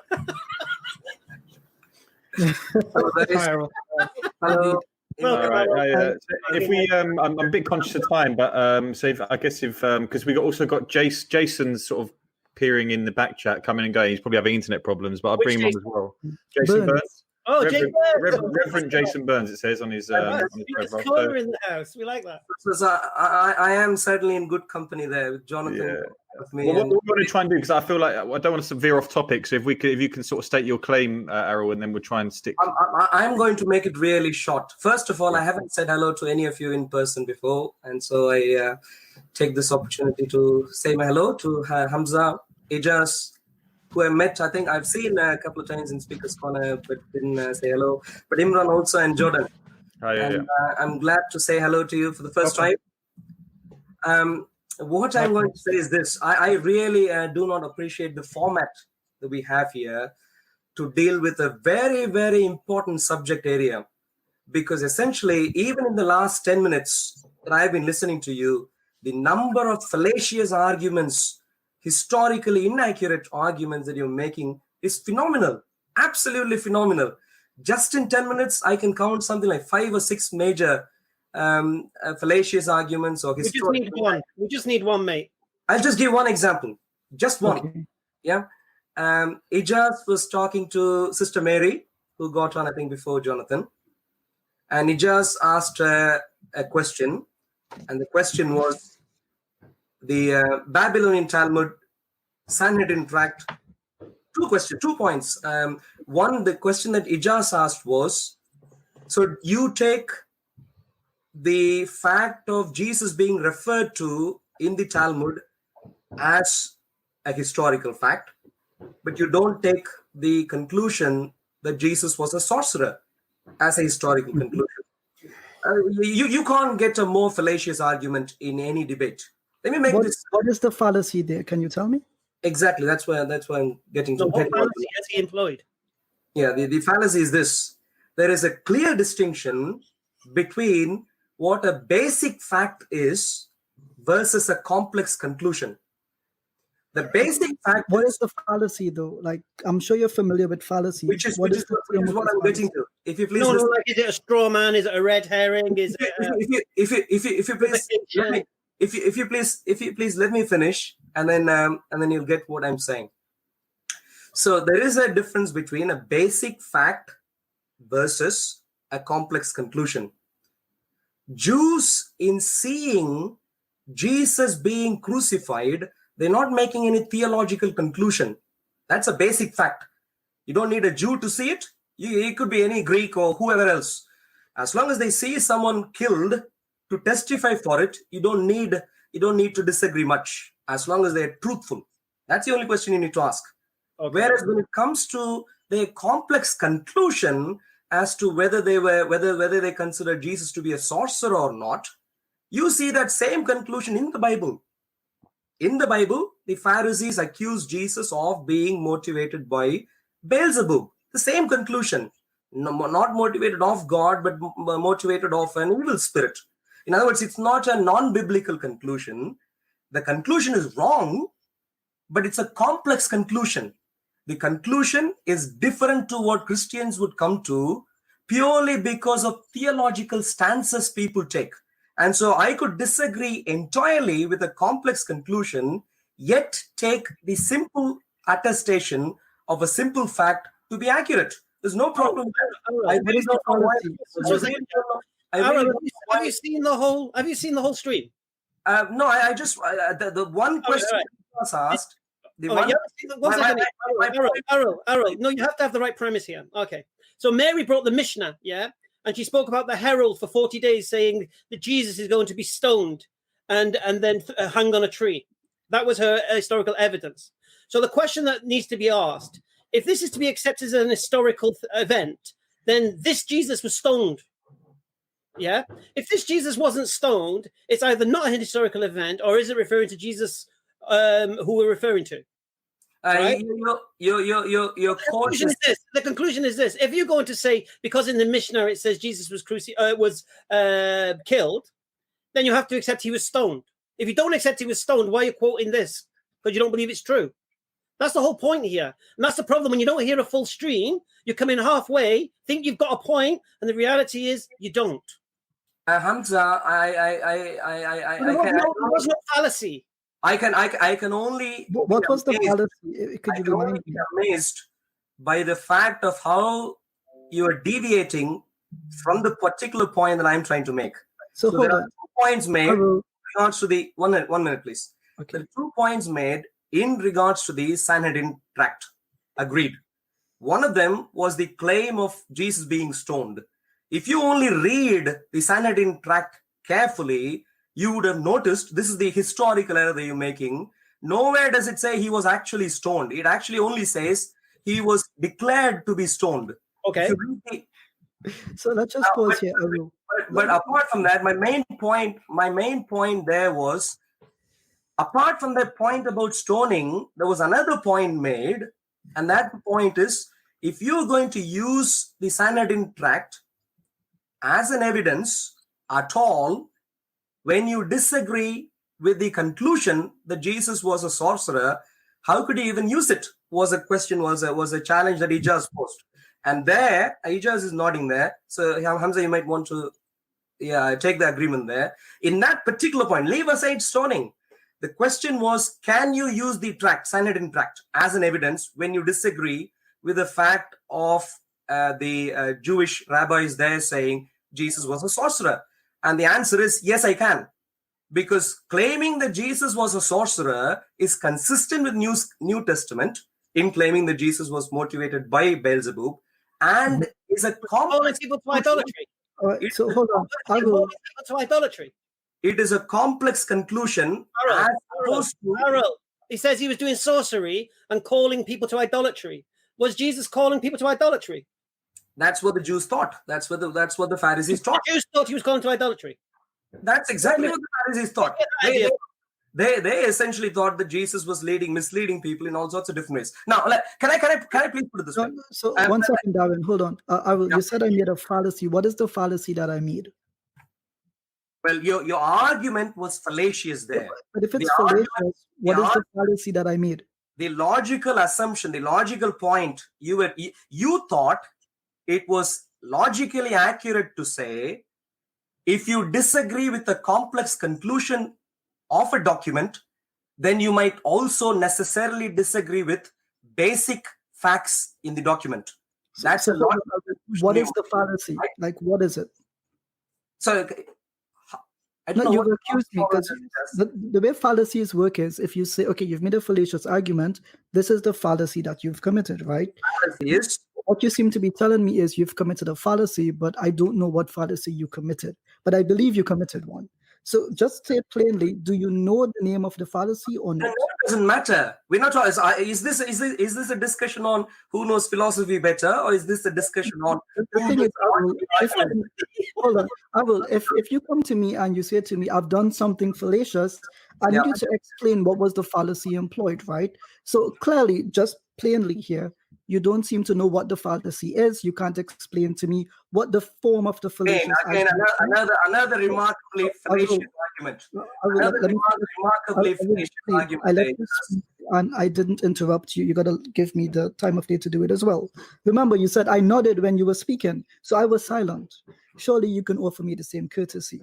So, brothers, what we're seeing here is you've committed a fallacy, okay? What is that fallacy? I can't. But I disagree with your conclusion. So if you listen to what Arul, he said, this is a fact that happened. To the Jew writing in the Mishnah, everybody's writing there is taken to be a fact by, as Richard Borkham argued, the testimony of someone begs to be believed. That's the default. So do you understand? And let's just do this premise by premise because you wanted to use fallacies and logic. The first premise is, did Mary agree that this was a reliable source we can go to? Arul, the question is to you. Did Mary agree? I don't care. What I'm saying is, hold on. So in other words, you don't care what Mary said, but you're here to defend her. And when questioned about what she said, you're not willing to defend her. In your own words, you don't care. So is it possible then that you have something to speak on the topic then? Because if Mary is irrelevant, that's your statement. But what is your point then? Get to your point. So let me just do this. Can I please, even before we move on to anything else, make a very sincere suggestion? I think I've seen a couple of you already before, and the suggestion is this: is any one of you, or maybe two, is open to two debates back to back? No. So you can challenge us to debates at any time, but this one second. Can you please give me the courtesy in listening to you? This is my stream, and in my stream, I appreciate it. And that's exactly what I'm saying. The format isn't suitable. Can I please? Hold on. I feel like go on, Ijaz, and then I'll. You'll tune in 2 more minutes. And then you've chosen to tell us you don't like the format of the stream, so you're not willing to discuss those points. You want to do it at another time. So what you can do, Arul, is you can reach out to us in the chat or via email, and we would love to, set up a debate. That's not an issue, but you're here obviously for the challenge that we put out. If you're not here for the challenge and you're here to disagree on the format or whatever the case may be, then perhaps you can try another time. So just nod if you're willing to speak to the requirements of the stream. If not, God willing, we can bring someone else in. But we want to stick to the purpose of the stream. Yeah. So we got Jonathan waiting in the back chat, Errol. So I think from my understanding, give me 2 minutes. From my understanding, you've come on, you've backed up Mary's point, and then you said to Ijaz he made a thing, but I haven't yet. I'm still waiting to sort of hear your main claims. I don't know if you're able to sort of piece that together. Just be interested to know what your main claim is about the historicity of the crucifixion. Okay, so I'm going to make a minor point here, and I'm going to ask. No, if you please give me the courtesy, yeah. So I assume you all three, maybe at least two, made this suggestion that the Babylonian Talmud says that Jesus was stoned. Let me read to you the excerpt from the Babylonian Talmud.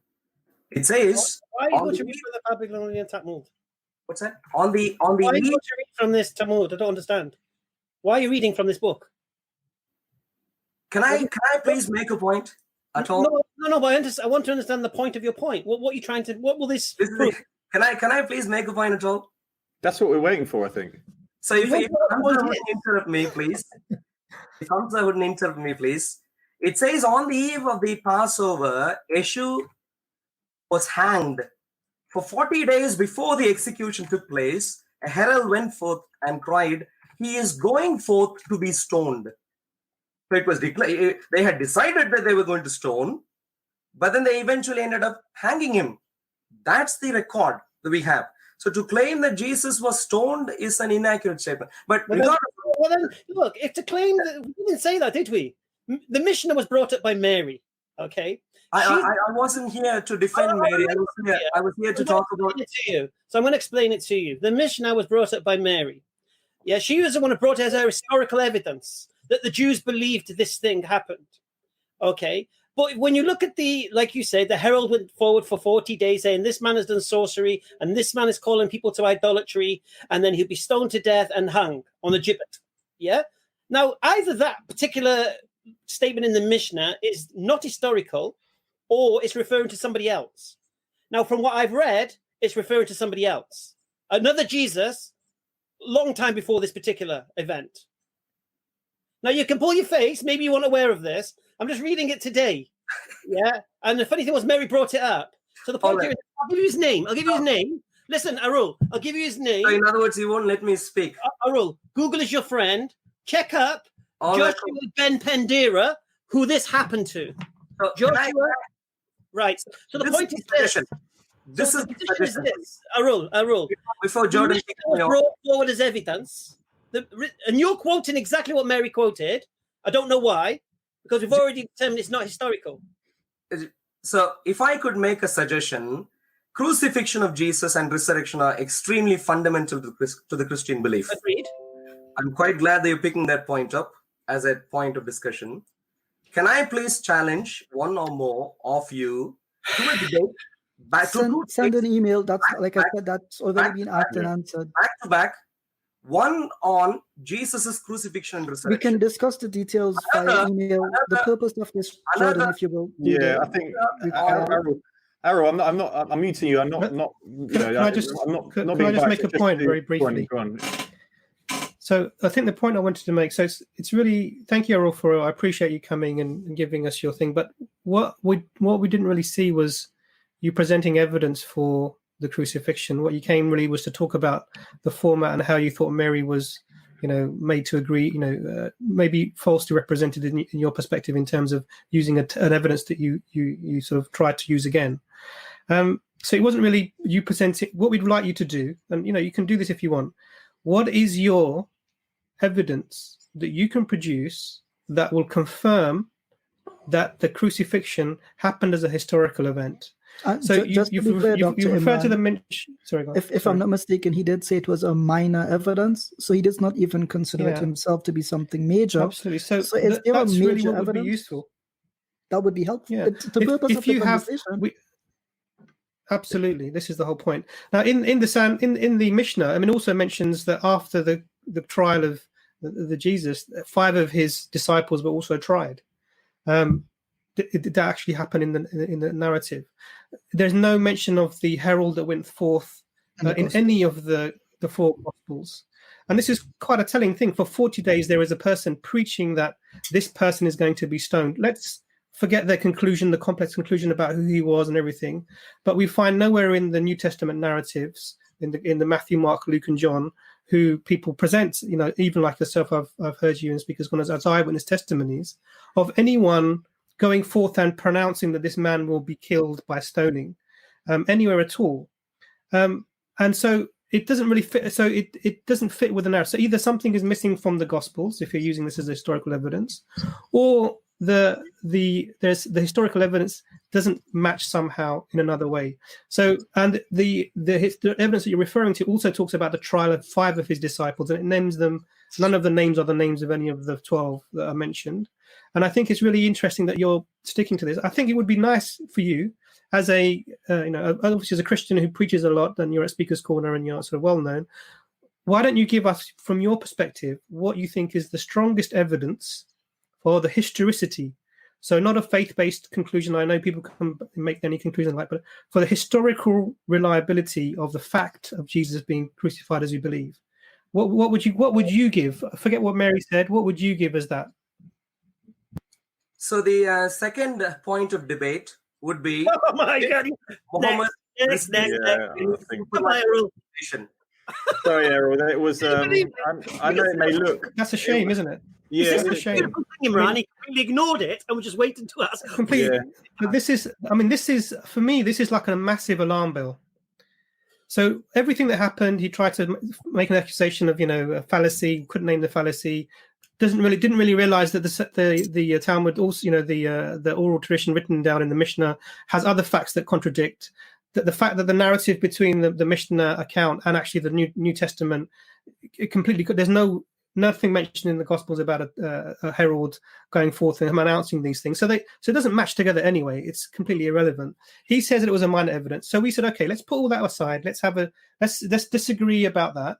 Why don't you present your most strongest evidence for why you believe the crucifixion was? I mean, we completely gave him that opportunity. We turned off, pressed my mute button, and he didn't take it. It was interesting coming onto a challenge to offer a challenge. It was a. I've never seen Errol before. I don't know. I wasn't aware he's a Speaker's Corner person, but yeah, I didn't really get about. Sorry, Jason Burns has left the building, but we have a guy called Mike. So Jason, if you're there, come on and. Not the Mike, is it? Sorry. Not the Mike, is it? Was there a mic on last time? Wasn't there? There was a Mike who came on and made 2 points that were completely irrelevant from the beginning. Well, maybe he's gone away and done some. Third time, go on, Ijaz, you're on mute at the moment. Sorry, new mic, it's really confusing sometimes. Expensive kit. It's like giant at my face, and I forget to turn off the mute button on my real. Not the smartest person in the room, clearly. We had agreed generally to an hour and a half.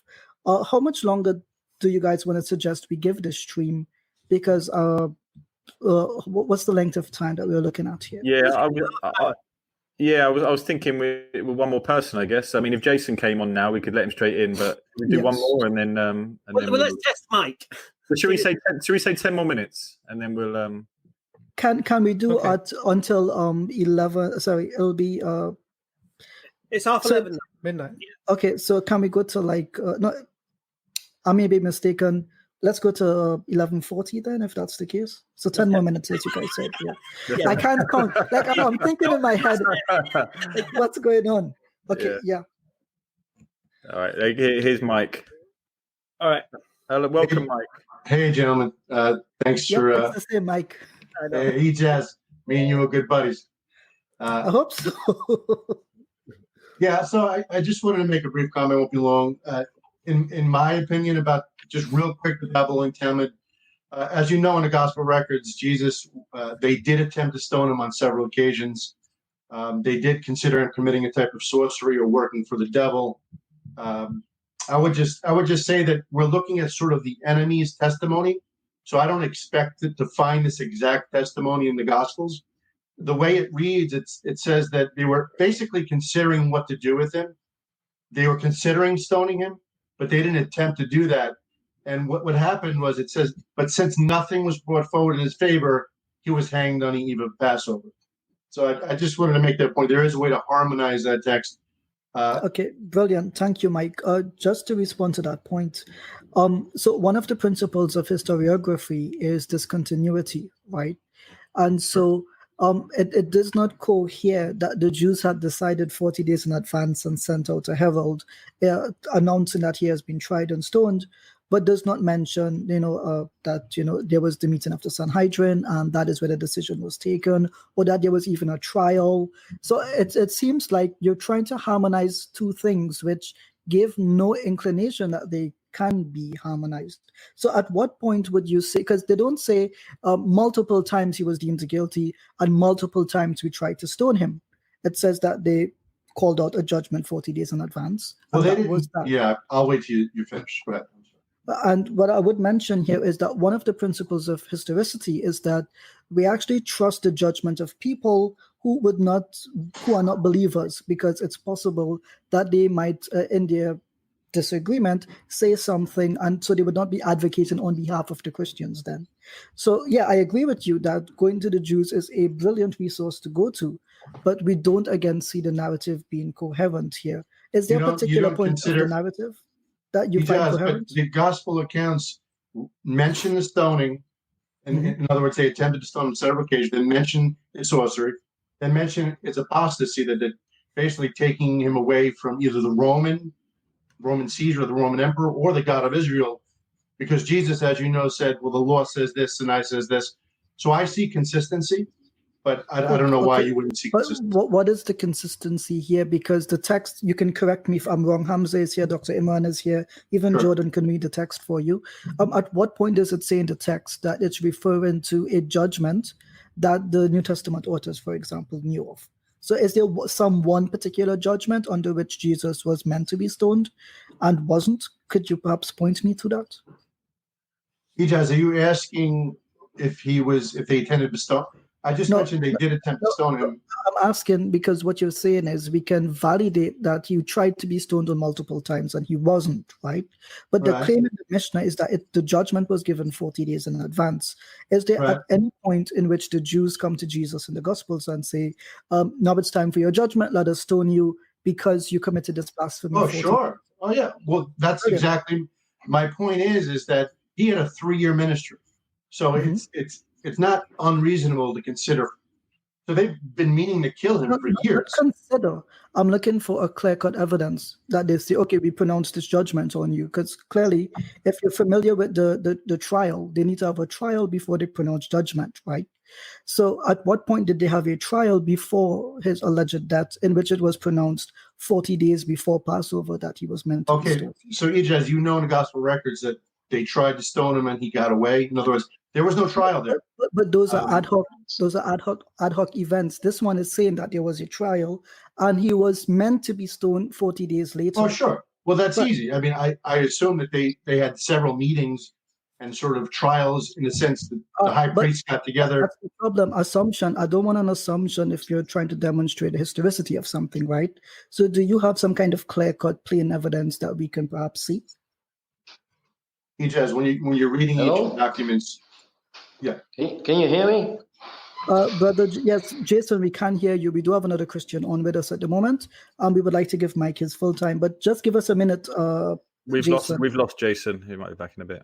Anyway, I don't want to focus too much on that. I just think there is consistency, as I mentioned, the stoning, the sorcery, and the apostasy. Whether again, the gospel isn't recording the enemy's testimony. It's possible that they had a trial of some sort and 40 days before.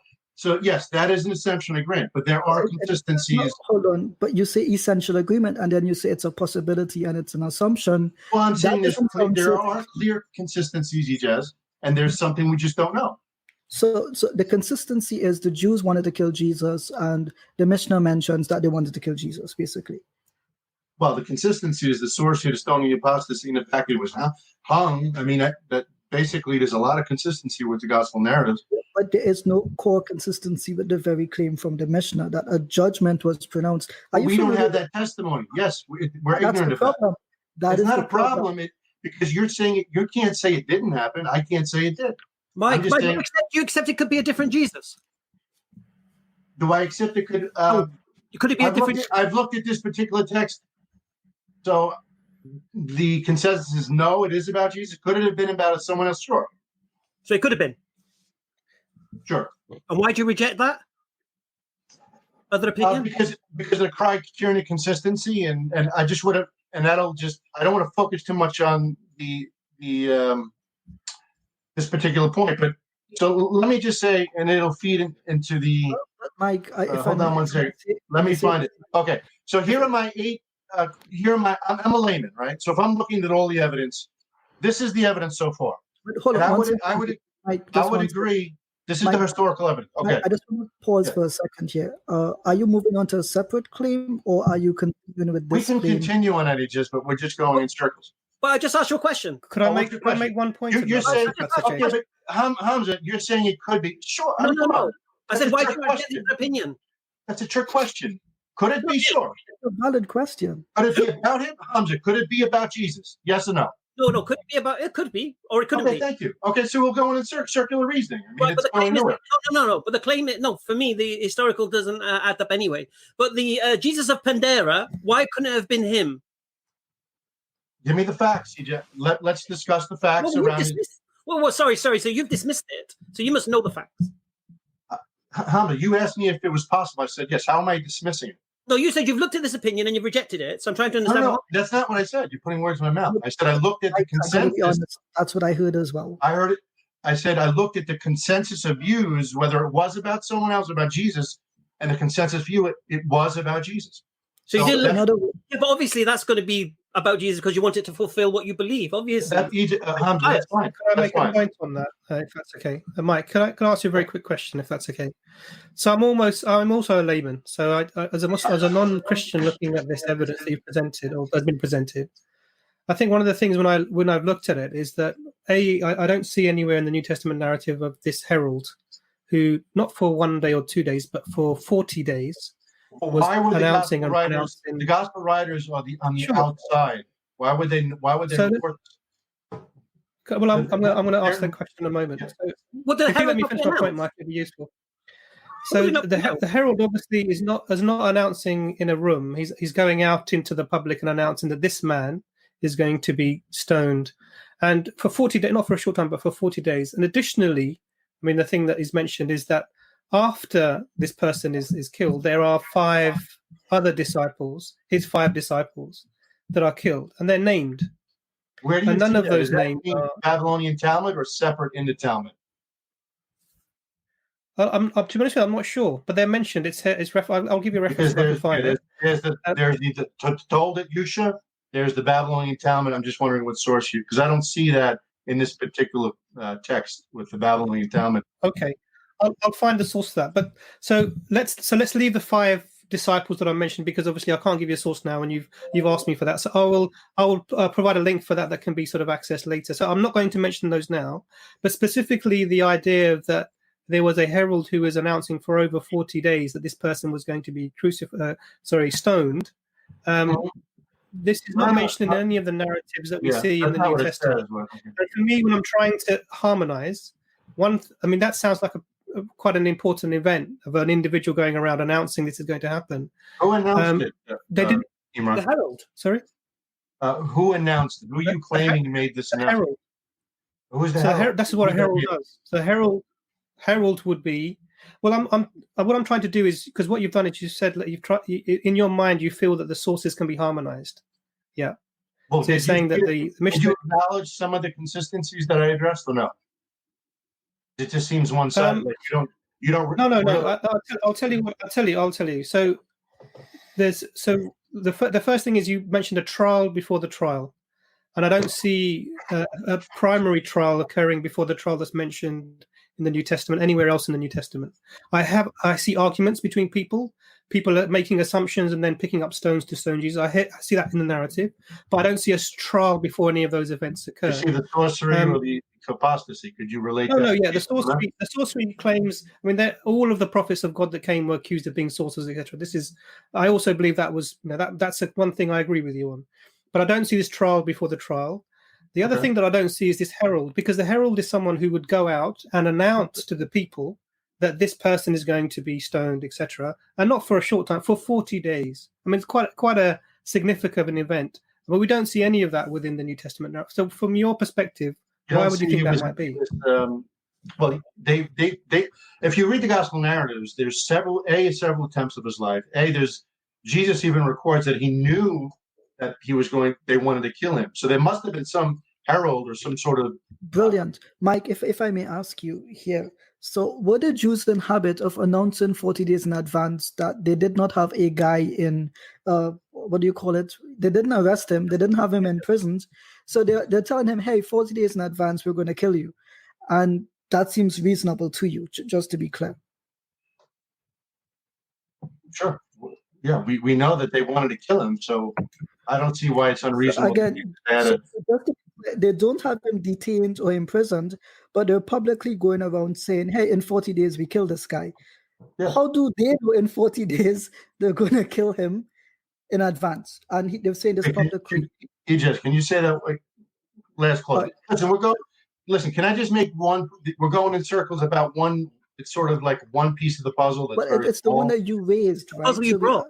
Okay. Yeah. But I didn't want to be cut off before the time. So, listen, it could be about Jesus. You're saying it couldn't. Okay, fine.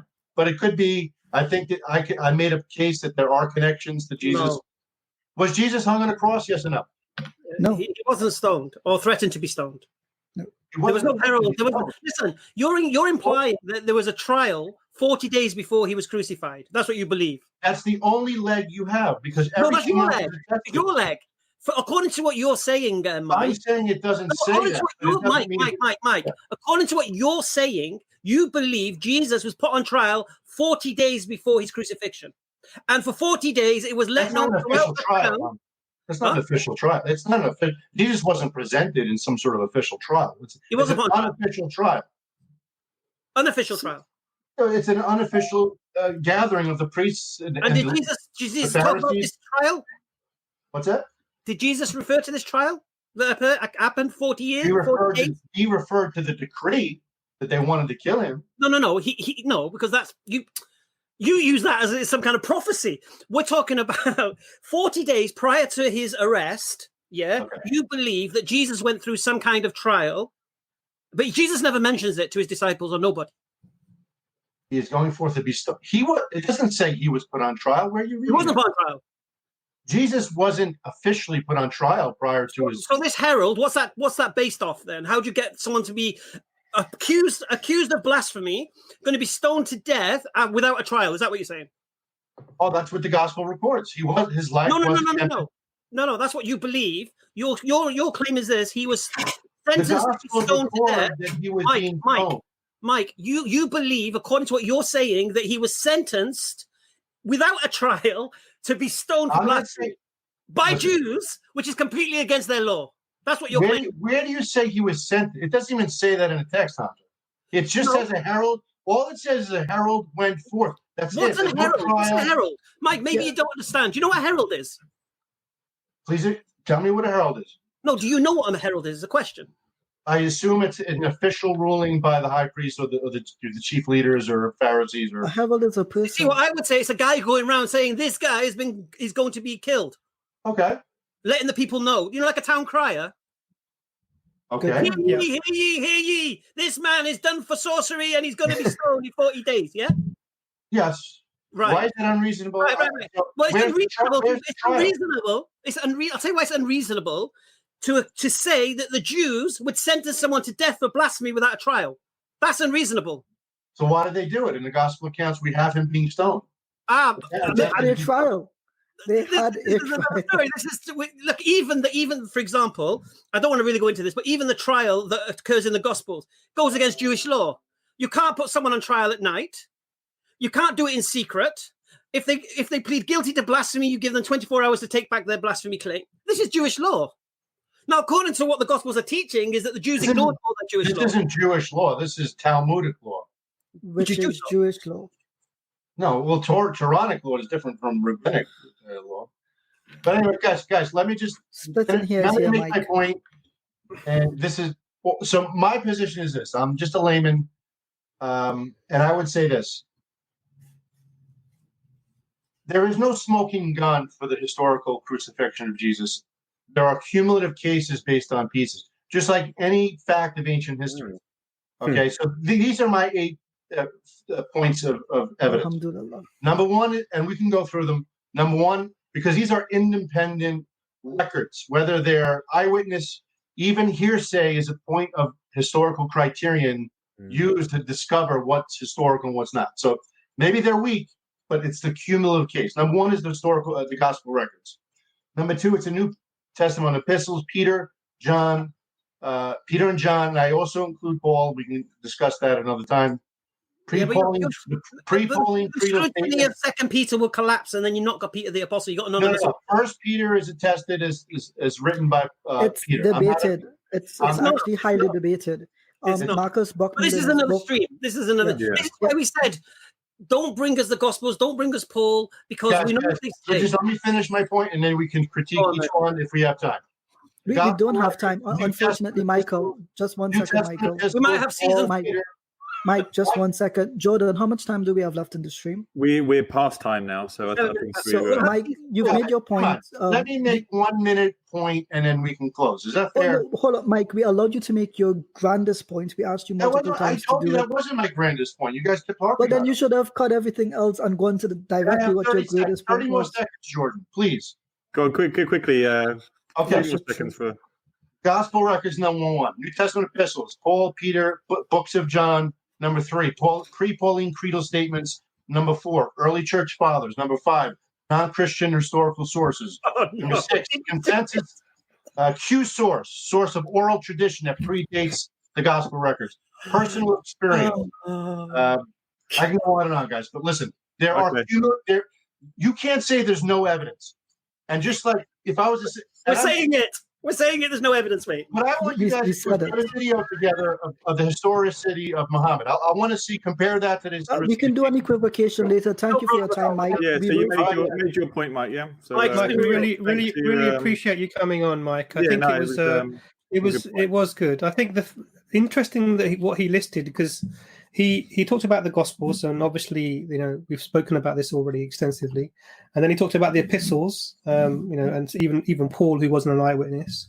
Then he talked about creedal statements, which we can come to. Then again, he pointed to historical evidence, outside of the New Testament, which we've already been through those. And then he talked about Q source and other things, and all the things that you stand a Christian. Absolutely. Completely. And none of them really. It's interesting that everyone seems to have stuck with this Mishnah. Every single person seems to have stuck with this Mishnah. It's really fascinating, isn't it? That no one could bring anything else. I was surprised by that. Why would you stick to to something that was, I think the manuscripts are we were looking at them very late, and it doesn't match anything. Nothing matches. There was no. Now people are claiming there were true trials. There were multiple stoning attempts, so they couldn't catch him to kill him. Subhanallah. And then it's just I'm just the announcement is going to be stoned to death in 40 days, and nobody knew. Subhanallah. Yeah. And I think and I don't mean to sort of ridicule, because that's not my aim. No, I know. But here's the amazing thing: you see, they reject all the apocrypha and all that because they find inconsistency. Yet they ignore the inconsistency in what they bring. In what supports their worldview. It's madness. Okay, so are we going to do a part 4? We have to. Guys, I got to say that this all started with a message to Hamza and having a little chit-chat back and forth. I did not think that we would be going into 4 sessions deep and still having people not bring evidence. Today has actually been quite revelatory for me. Because I've sat down and I'm thinking, okay, they've watched the first video, they've had the time to critique it. They've watched the second video, they've come on, they've got experience, they've been in the chat, they've spoken with us, they've developed their arguments, they know what sources they have, what they need to bring. So they've had all this time to prepare. And now they've turned up and they're repeating the same thing from the first episode. And we challenged them on it. So we challenged John McClatchy. He says the historical accounts that are not from the Gospels are negligible. Yes. This bloke just came on and said They're not negligible. They're actually one of 8 important sources. The Indian brother came on, and he didn't bother to speak on what Jonathan had to argue on the patristics. And Mike seems to have forgotten that I engaged Jonathan on the patristics, and he acknowledged, Polycarp did not quote the Gospel of John at all, and he's supposed to have known John. So we've gone through the patristic evidence, we've gone through the New Testament Gospels, we've gone through Paul's epistles, we've gone into some textual criticism, some higher criticism, some form criticism. We've looked at Jewish pre-trial methodology. So, brothers, we've gone and we've done all of this, and what have we seen? None of the Christians that seem to come on are in agreement with each other. And what I found brilliant, I forget exactly who said this, we don't have a smoking gun. We only have circumstantial collective evidence. Allahu Akbar. That is our claim, that you have no, that's what the Quran says, you have no certain knowledge. And when Jonathan came on, assumption and probability. When Michael came on, circumstantial. This is what we have been saying from day one. Our argument has not changed. So I'm actually, it's warmed my heart to see one claim on one video has spawned so many videos, so many challenges, and at the end of the day, they affirm exactly what we have said at the start. Subhanallah, I did not expect this outcome. Wait until we go into textual criticism and hide. Yeah. It's going to be fun for me, I got to tell you. Inshallah. So, Ijaz, I know are you breaking fast very soon, are you? Possibly. So shall we? I mean, I got a couple of things to mention. The patrons. If you want to be a patron of EFDawah, support the team. Go on to our face. Where is that on a YouTube description? That should be in the description of this video. Anis will put it in there. Your website, Ijaz, callingchristians.com. Yes, and if possible, guys, I'm going to be on Zoom chat now with my friend Brother Mustafa and Brother Faisal, whom I think Brother Hamza knows, a brilliant da'i. You can check my my Twitter page or my Facebook page for the link to that Zoom chat, inshallah. And we want to go over some of the things I discussed with Hamza Imran and you as well, Brother Jordan. But brothers, if you're out there and you're listening, make sure that you're subscribed to EFDawah. Make sure you're sharing those links. Please, brothers, in this month of Ramadan, it needs to be understood we are in an age where Muslims doing dawah is essential. We are an essential service. The salvations of your souls are an essential service. So please do not forget us in your du'as. Pray that Allah accepts what we do and that He gives us hidayah, He gives us wisdom, and He gives us sincerity. I must commend the 3 brothers. Brother Jordan, you are a fantastic host. Brother Darwin, I think you murdered a few people today. That might be illegal. And Dr. Imran, you were charming and wonderful with very salient points as well. I continue to be impressed by the 3 of you. May Allah reward you and preserve you all. I got to say, I was very impressed by the way you dealt with the lady, Mary, who was doing all sorts of gestures at you, and you kept your calm very well. So, and I was happy that Jonathan spoke to me nicely. We don't have the best history, but at least we were able to engage each other on a one-to-one level. And I just found it was brilliant. He acknowledged the non-Christian sources are negligible. I had to get that's amazing. That should have been the closing statement, shouldn't it? We could have stopped the stream after that one. So we got a couple of streams coming up. One tomorrow, me and Abbas are discussing pornography, and probably why I shouldn't against it. And we have Farid Responds and the Pondering Soul coming on Monday evening to discuss apologetics. And we're going to do part 4 of the crucifix. This particular. Yeah, Jason Burns has been in and out of the back chat a lot of the evening. I think I think Abbas gave him his old internet. So he's not in Ghana, though, isn't he? He's in Ghana or something. Yeah, but we'll give Jason Burns one of those queue jump for part 4. If he turns up, he can get one of those ones you get at the airport. You jump the queue, so he'll be. How long should we give them for part 4? How much research do they need to do? Yeah, well, we've given them 2,000 years. I don't think we can afford them any more time. Yeah, Wednesday. Well, interestingly, Sahih Luke sent us an email and he didn't turn up today. So I guess he's still looking for that email, guys. Hashtag Sahih Luke is looking for his email. Are you free Wednesday, Ijaz? I'm free every day, Hamza.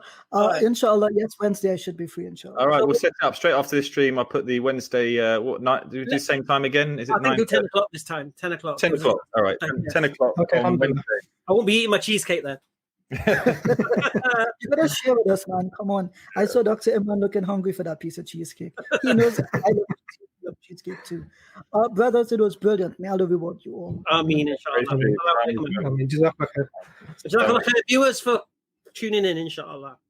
Go and Assalamu find alaikum, everybody. go get your Christian friends, inshallah. Assalamu alaikum.